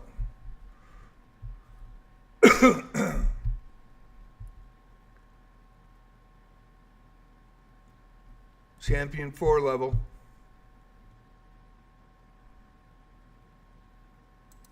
Okay. Win material to win the puzzle, black to move. Win material to win the puzzle, black to move.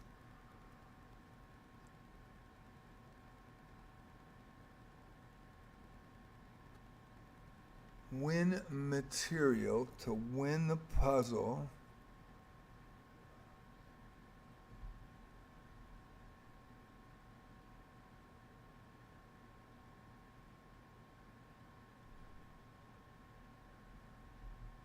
Check. Or is it with the bishop or the queen? Bishop check.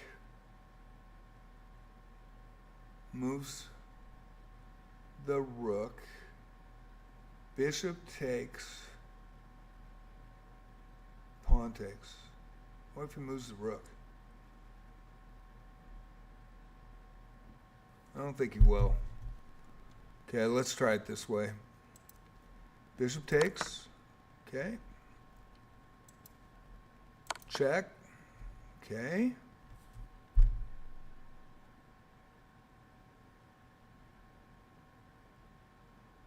So do I want to win material?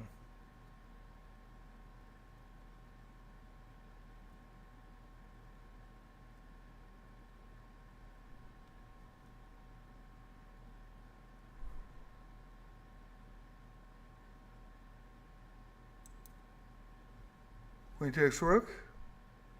There's no mate, right? There's no mate. Ouch.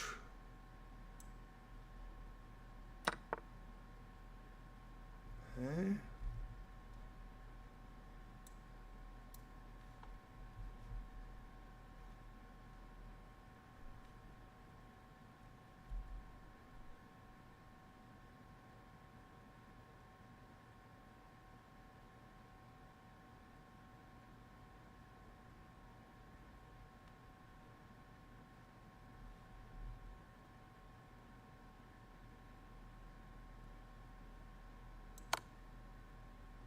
All right.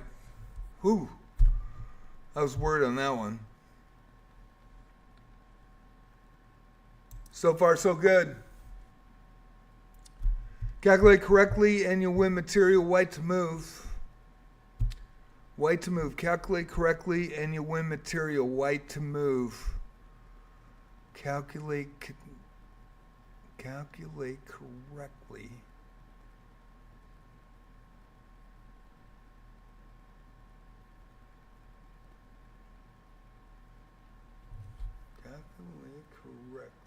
and you'll win material white to move.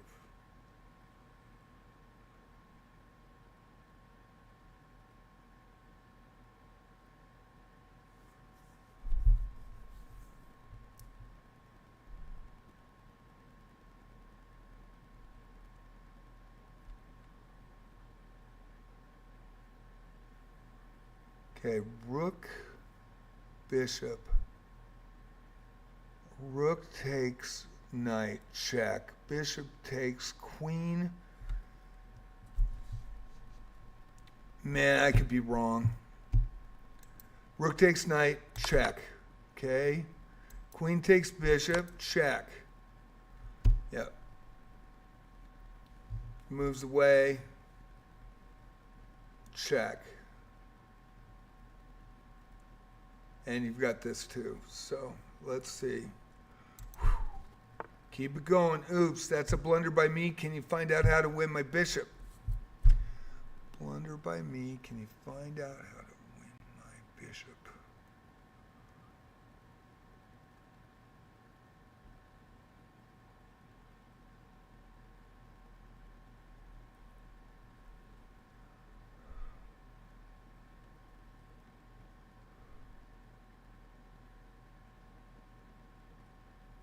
Black to move.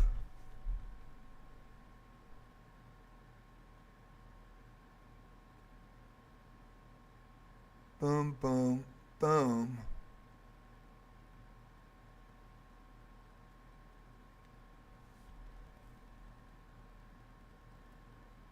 And I think you win anyway. But I think you lose both pawns here. Yeah, I think you lose both pawns here.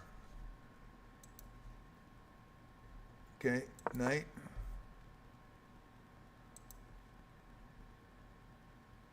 Knight. Check. And then you escape, and then you just take the pawns.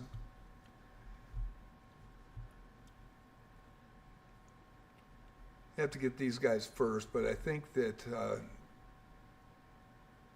I'm better in the endgames than I am in any other part of the game. There's a way to end this with checkmate, black to move. Way to end this with checkmate.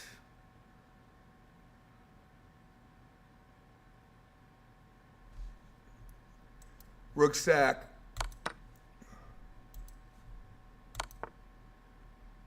Take the queen. 13, 13. Grizz, did you have a good stream tonight? Faye had her computer get zapped, which really sucks. And I appreciate both of you guys. I really do. What you guys did the other night was amazing coming in. Thank you. JV, oh, thank you so much. What you guys did, it was awesome. Okay. I still haven't seen that badge pop up. Still haven't seen that badge pop up. Calculate and win my rook. Calculate and win my rook. White to move. Calculate and win my rook.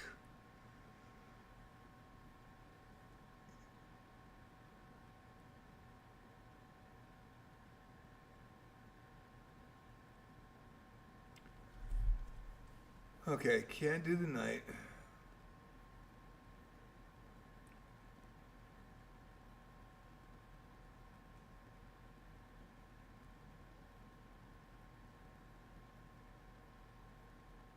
What if let's see.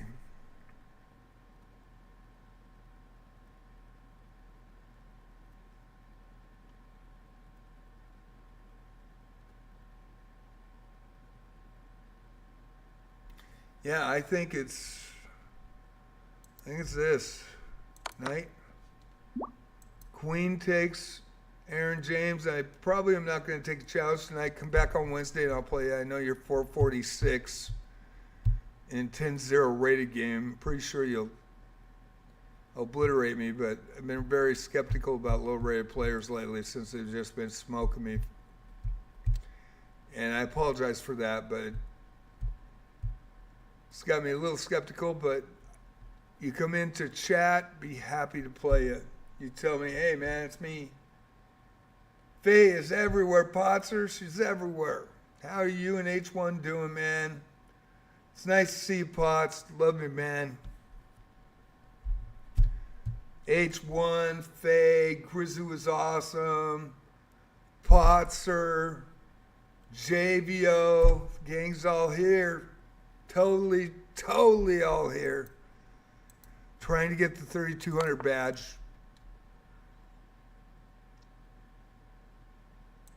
Okay, knight. Okay. Check. There we go.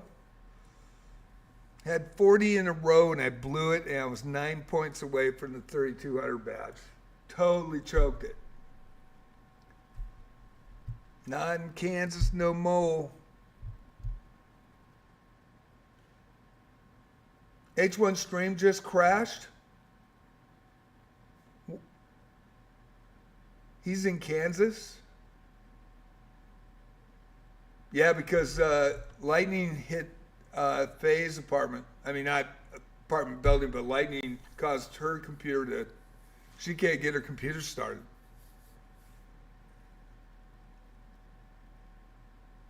That is crazy. You guys both went down?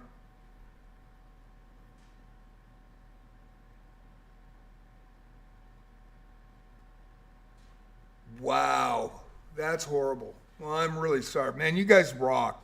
I mean, you really do. I really appreciate everything you've done for me. I really do.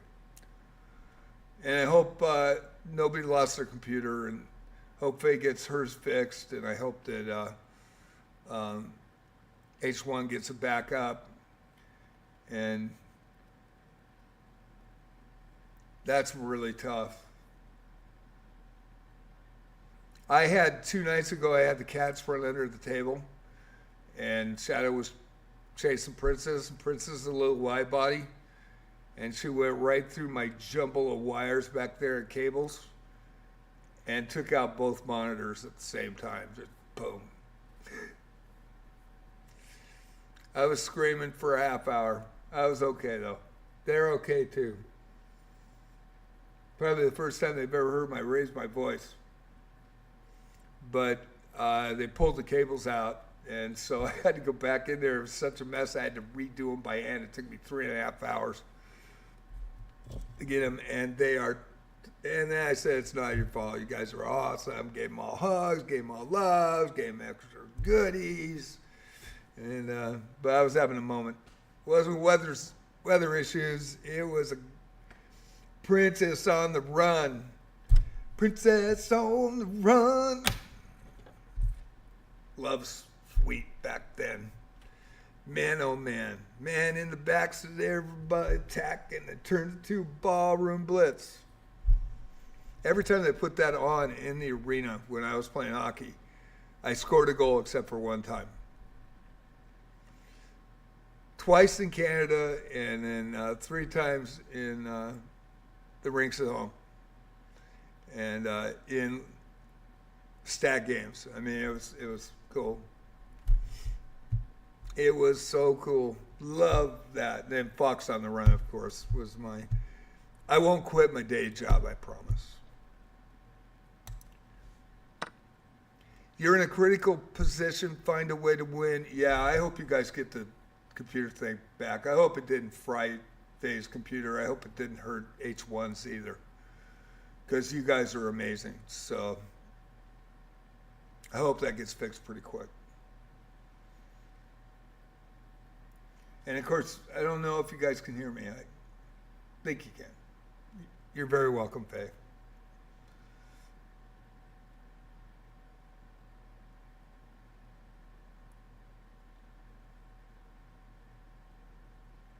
Oh, yeah, I didn't even notice that.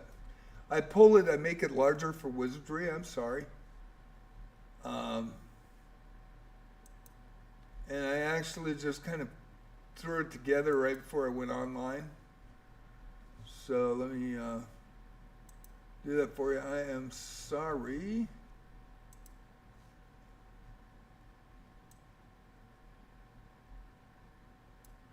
There we go.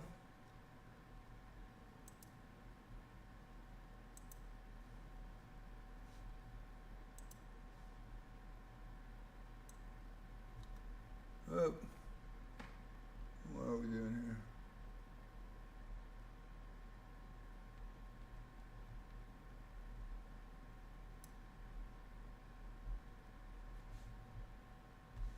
Should be unlocked. There it is.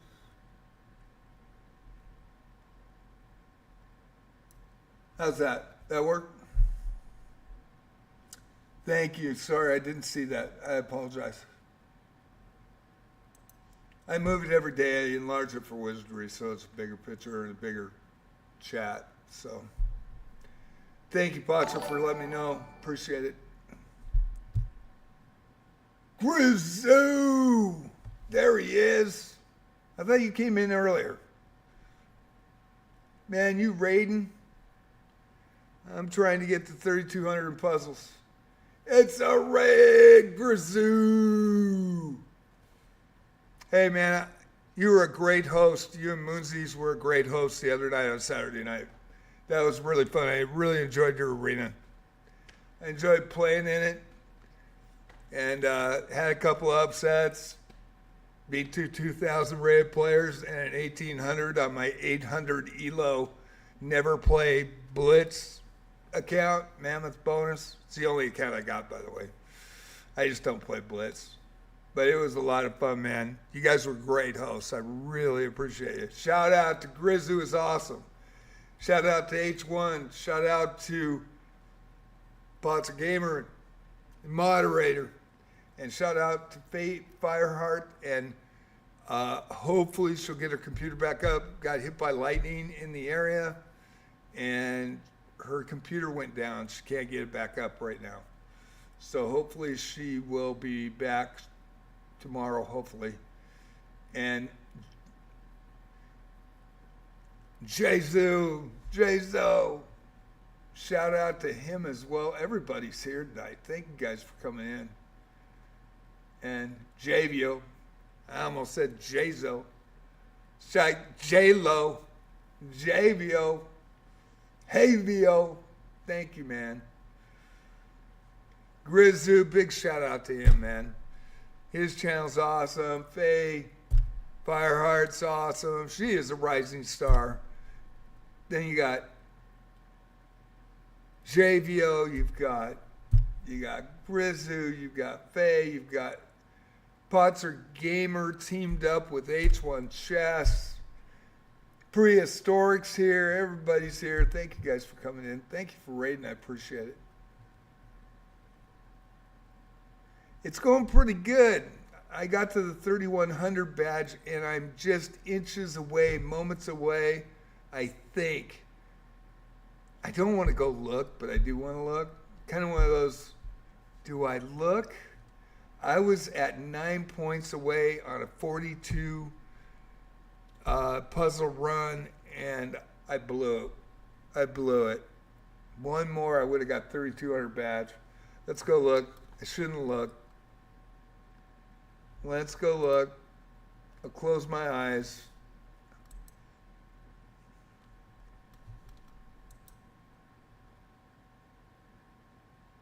$31.88. 3188. And what sucks is I was 3191 on a 42 run. And that was about 30 puzzles ago. And I choked it. Choke. Damn. 3188. Okay. So we'll go back to puzzles.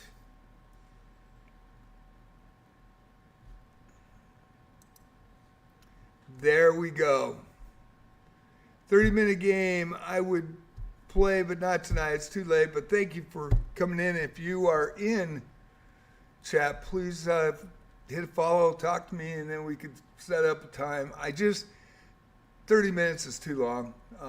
Even though I'm a classical player and I really like 30 minutes, I like 60 plus 30 actually. But 1510 preferred on chess.com because my elo sucks on chess.com compared to my USCF rating. So I just never played speed chess until last year in July. And then on chess.com started actually playing it. And I don't play blitz or bullet. You know, ask Grizzu what my rating is. He knows. It was fun though, man. That was a blast. And Grizz, you know it. I know it. You were totally not watching. I could hear you. I wasn't watching the stream, but I could hear you as I was playing. And your focus was not on the game. And seeing my 800 rating, I'm sure you weren't watching, and you would have probably smoked me if you were on it. Yeah, I actually got 7 points, probably one of the better arenas, and really, honestly, that was the first Blitz arena I've ever played on chess.com. I've been on it for 5 years.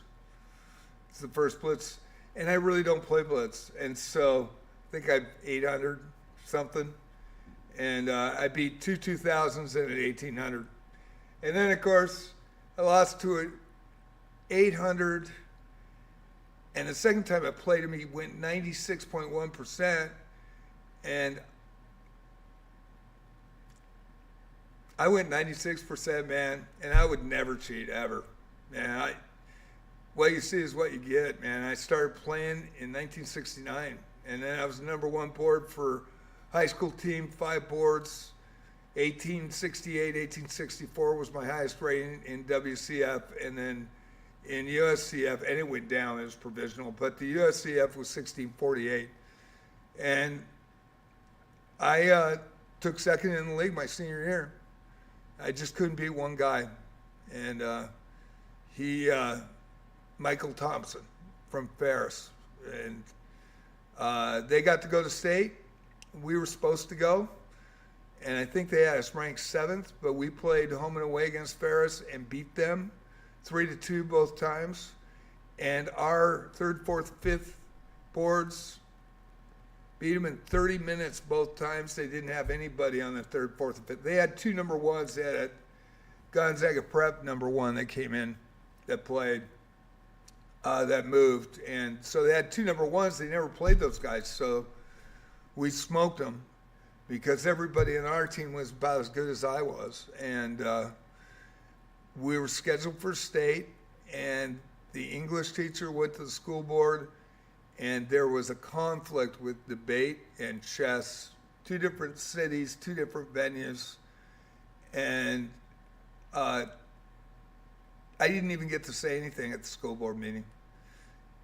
She said her thing, and the school board decided that debate was curriculum, chess was a club, and so I quit chess for 33 years. I beat 2 of you. I beat CD too. CD first game right out of the bat.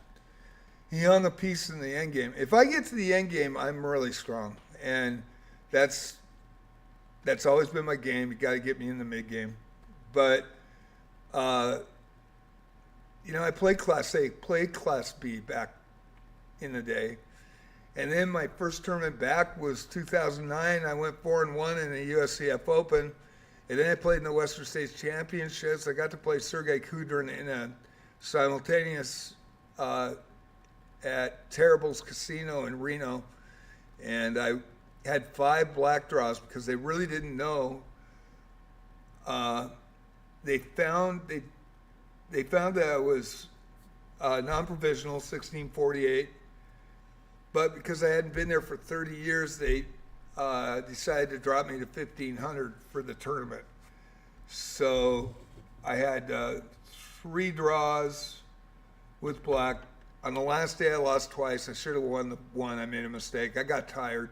And then I won with white, the only time I got white. But I felt I had a great tournament, not playing in a major for 33 years. So I actually beat CD, beat you, and I beat an 1800. Then I lost to an 800, another 800, and a 1200, and then I got the draw, and I play straight up, man. I would never cheat. I just really concentrate when it's a higher rated player because I know I can play. Problem is I usually flag in those type of games, and man, that was a blast. I really did enjoy it. It was fun. And so I really concentrate when I play against somebody, and you were distracted. There was no way that I didn't know that you were distracted, because that's why I went for the queen attack, and you didn't see it. Otherwise, that game, if it would have went the way it should have went, you would have had a pawn up and should have promoted. That's how I saw it. But it was a great game. I thought we played really well until that point, and I got lucky. Now the other game, I got a trap on him, took a piece, and he didn't see it, and played really well. And then I had mate in 3, and he resigned. So that was the other 2000. But it was a blast. And man, that's really fun. And you guys really honestly should come in my arenas and play one night. I mean, I know they're 2 hours or so earlier at 7 p.m., but I think you'll have fun. And we don't get as many viewers that come in and play. We have to rely on chess.com. But I host the arena. I create it, put the link up at 6:30, starts at 7 p.m. PST, that's Oregon Coast, West Coast. And then I do the sports commentary. So I don't even play. So I make you guys stars. All I ask is everybody play fair and play straight up. That's all I ask. Don't cheat. That's all I ask. Have fun, and I will announce the crap out of your games, and you should have a blast. Yes, you can join late. Just don't commit. If there's the only thing that I've been asking my people to do, because they come in from chess.com, if there's like 1,400 and lower, don't come in at 2,400, 1,000 elo over. Come in kind of, if there's a 2,000 and 1,900 and that, do it. If there's only 1,000 is the highest rated, because we've been getting a lot of these guys that come in at 2,400 and win every game and just farm a medal. That's all he does. And I think it's 1 or 2 guys. I'm not sure, but it happens a lot. And so the arena starts. We did have a 1,900 in there last night. That was a legit player from January 2024.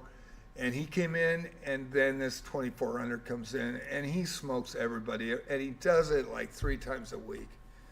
And it kills the arena. Nobody wants to come in. We had 10 people with like 10 minutes left, and then a couple people came in at the end.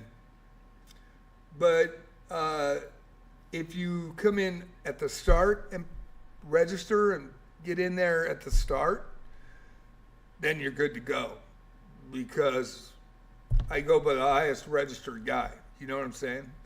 And really, Grizz, if you came in, I would want you in there, because I think people would be excited. I think if Potzer came in again, and Potzer's played in him, he knows. And hey, Mikey D3133, thank you for following. I appreciate everybody. Big shout out to Grizz. Is awesome without the E. And I really had fun Saturday night. That was a lot of fun. And then Faye Fireheart, she's a rising star. Check her out as well. Thank you, Grizz, for the raid. Thank you, everybody. Thank you for following. And Potzer Gamer is H1's moderator, and Potzer Gamer is really good. So if you guys came in early, Potts, Grizz, Faye came in, I mean, get some of your viewers in my arena. I think it'd be a lot of fun.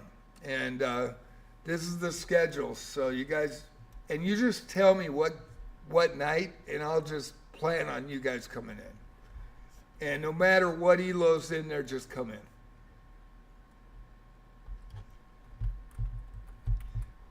But I just don't want, like for a normal arena, I run them 4 times a week.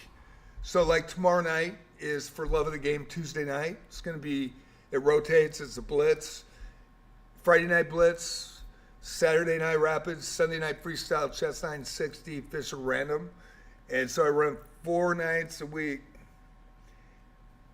You will rock them, Faye. All you do is bat those eyes, they're done, it's over. That's it, boom, gone, see ya. So that's it. So anyway, the tomorrow night is a blitz. Probably be a 3-2, by the way. And that will be tomorrow night.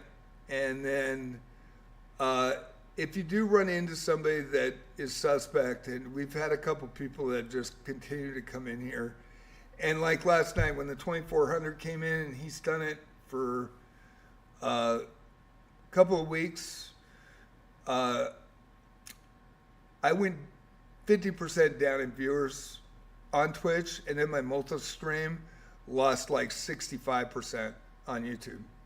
Because nobody wants to see somebody just smoke a 300 and they're 2400, 2100 points above. But if you guys plan on coming in, absolutely. And then if you're telling me you're coming in, I'll let everybody know that's going to be a higher ELO deal. But it would be really cool if I could get House of Pancakes, Grizz come in, H1, if I could get Potzer to come in. And the only way I can get Potzer to come in is run a prize arena where he gets a diamond membership because he wins them all. And then, absolutely, Potts, absolutely. But,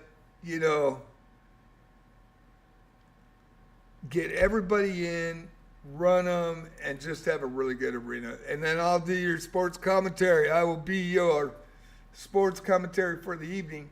And I do this 4 nights a week, and I have been doing it since June of 2024. People like it. The biggest thing is we get some people that mess with it. That's the only thing that's rough at times. And so, I say report if somebody's suspect, they will be reported. You know what I'm saying? And I put that in the chat tab, so I have the rules, so guidelines. And but it's a lot of fun. Would love to see you all at the same time. That would be freaking cool. That would be pretty amazing. So anyway, I'm going to finish these. I'm so close. 12 points away. Can I do it? Try to go a couple more puzzles. You're in a critical position. Find a way to win material. Critical position.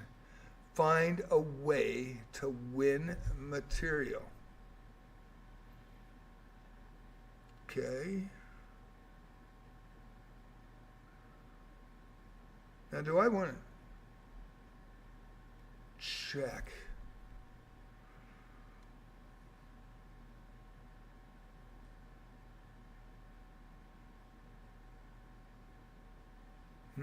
I got to think of this one.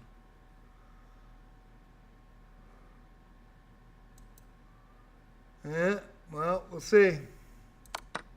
Okay, it's right there. Okay.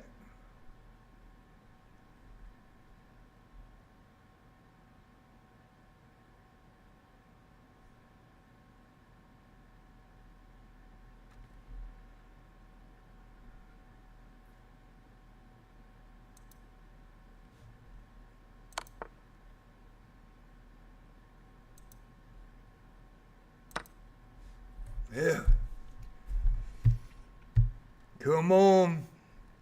Want to see that 3,200 little box come up. That's what I'm wanting. You can play checkmate soon. Do you see how black to move? Black to move. Checkmate soon. Do you see how? Think I do. Hopefully I'm not overthinking it.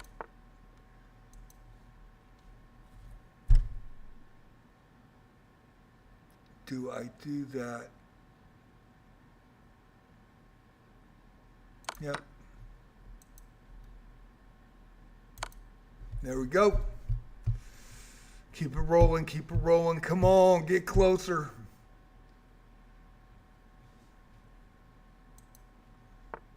Oh no, you can win material from me, white to move. Oh no, you can win material from me, white to move. Oh no.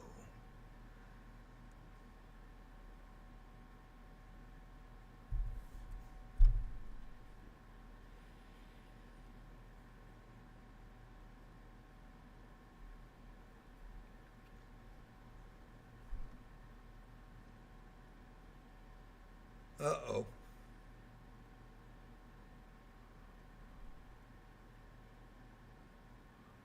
There's no...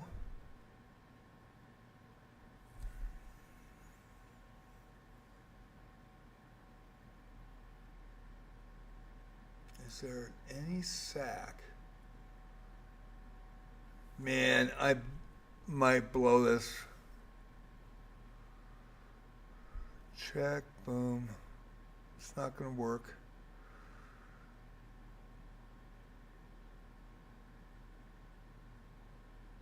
And that's check there.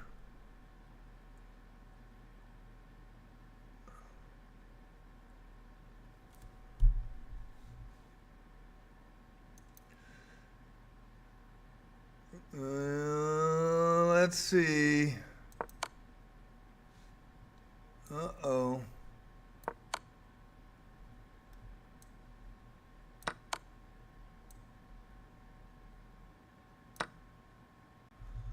Whew. Yeah, there it is, baby. 3,200 in the bottom right corner. Swing. Oh, here you go, you guys. 3,200. Okay, here's the join button. Oops, what did I just do? That was wrong. It's the club button. Here's the join button to nowhere. Sorry. Here's the Discord. If you guys want to see what stats, how many people cheat in May, June, July, I have those stats up. I leave in my announcements, I put the arena link the night before up in my announcements to the clubs so everybody knows. And so I hold them for a month, and then I go back and look at see how many people were banned, how many people won band medals, how many people were banned for abuse, total amount of players, and then how many arenas were clean. And so I just put up the stats in both Discord, in the chess chat room, as well as in the club. So you guys can actually see what the percentages are. But I hope everybody comes in, man. Grizz rocks. I mean, Faye rocks. Everybody rocks here. I mean, it's so cool. Very much thankful for everybody. Mikey, nice to meet you as well. And let me see if I got, let's see here.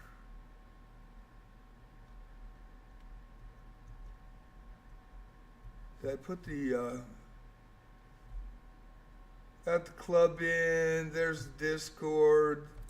There's my 2 YouTube channels. Labor of love for this one. This is the chess channel. 800 videos. I've got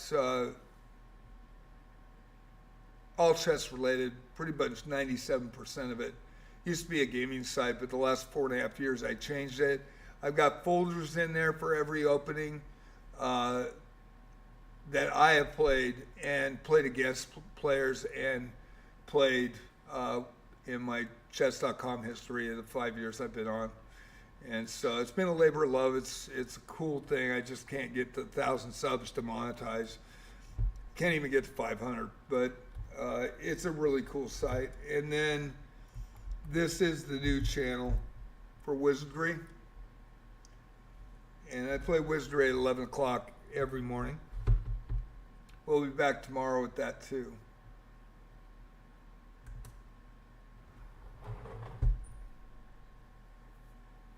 And thank you guys for coming in.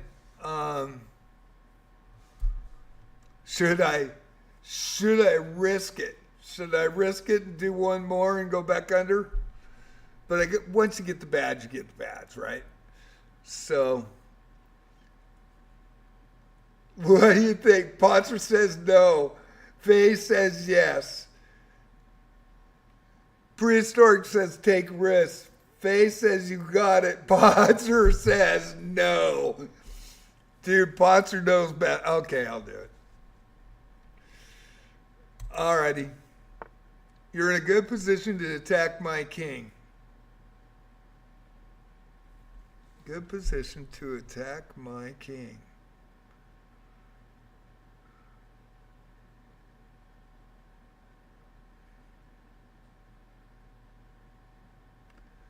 Good position to attack my king.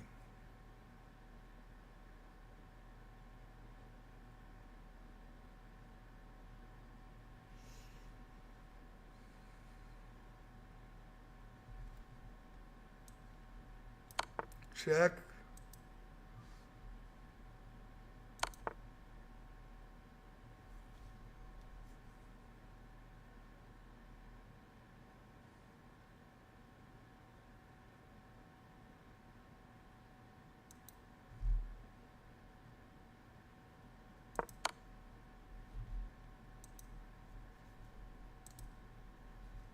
Ooh. There we go. Woo! Dylan Wood, but I've been on for 4 hours. My eyes are getting glassy. My eyes are getting glassy. Potter's like, oh, this is easy, man. You'll get it. I almost choked. I almost choked. Oh. Woo! Alrighty. You guys, is there somebody else on that, like Diana or P? God, I always forget his name. I gotta remember that.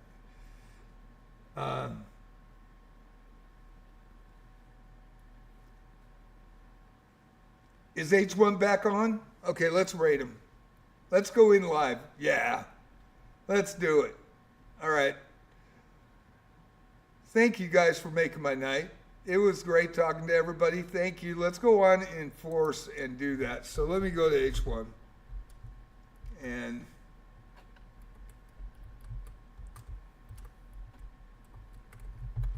it's fun when people talk in my chat. Don't see it very often, but it is cool. Okay, and let's do it this way.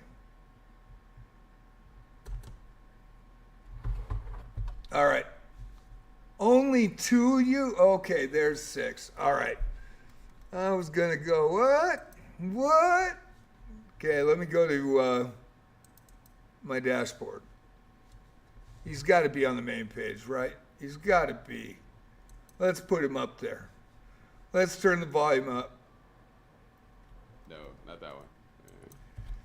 Thank you, everybody. Oh, no, You made my night. I gotta give you my See you present guys this next week. time. I feel mobile makes me play worse Appreciate too. all of Yeah, you. it's just bad. It's Let's a bad head on experience. over, and it is It's just a bad H1 experience. Chess. I don't know. Riz, I just Faye. couldn't get past 2100 on mobile.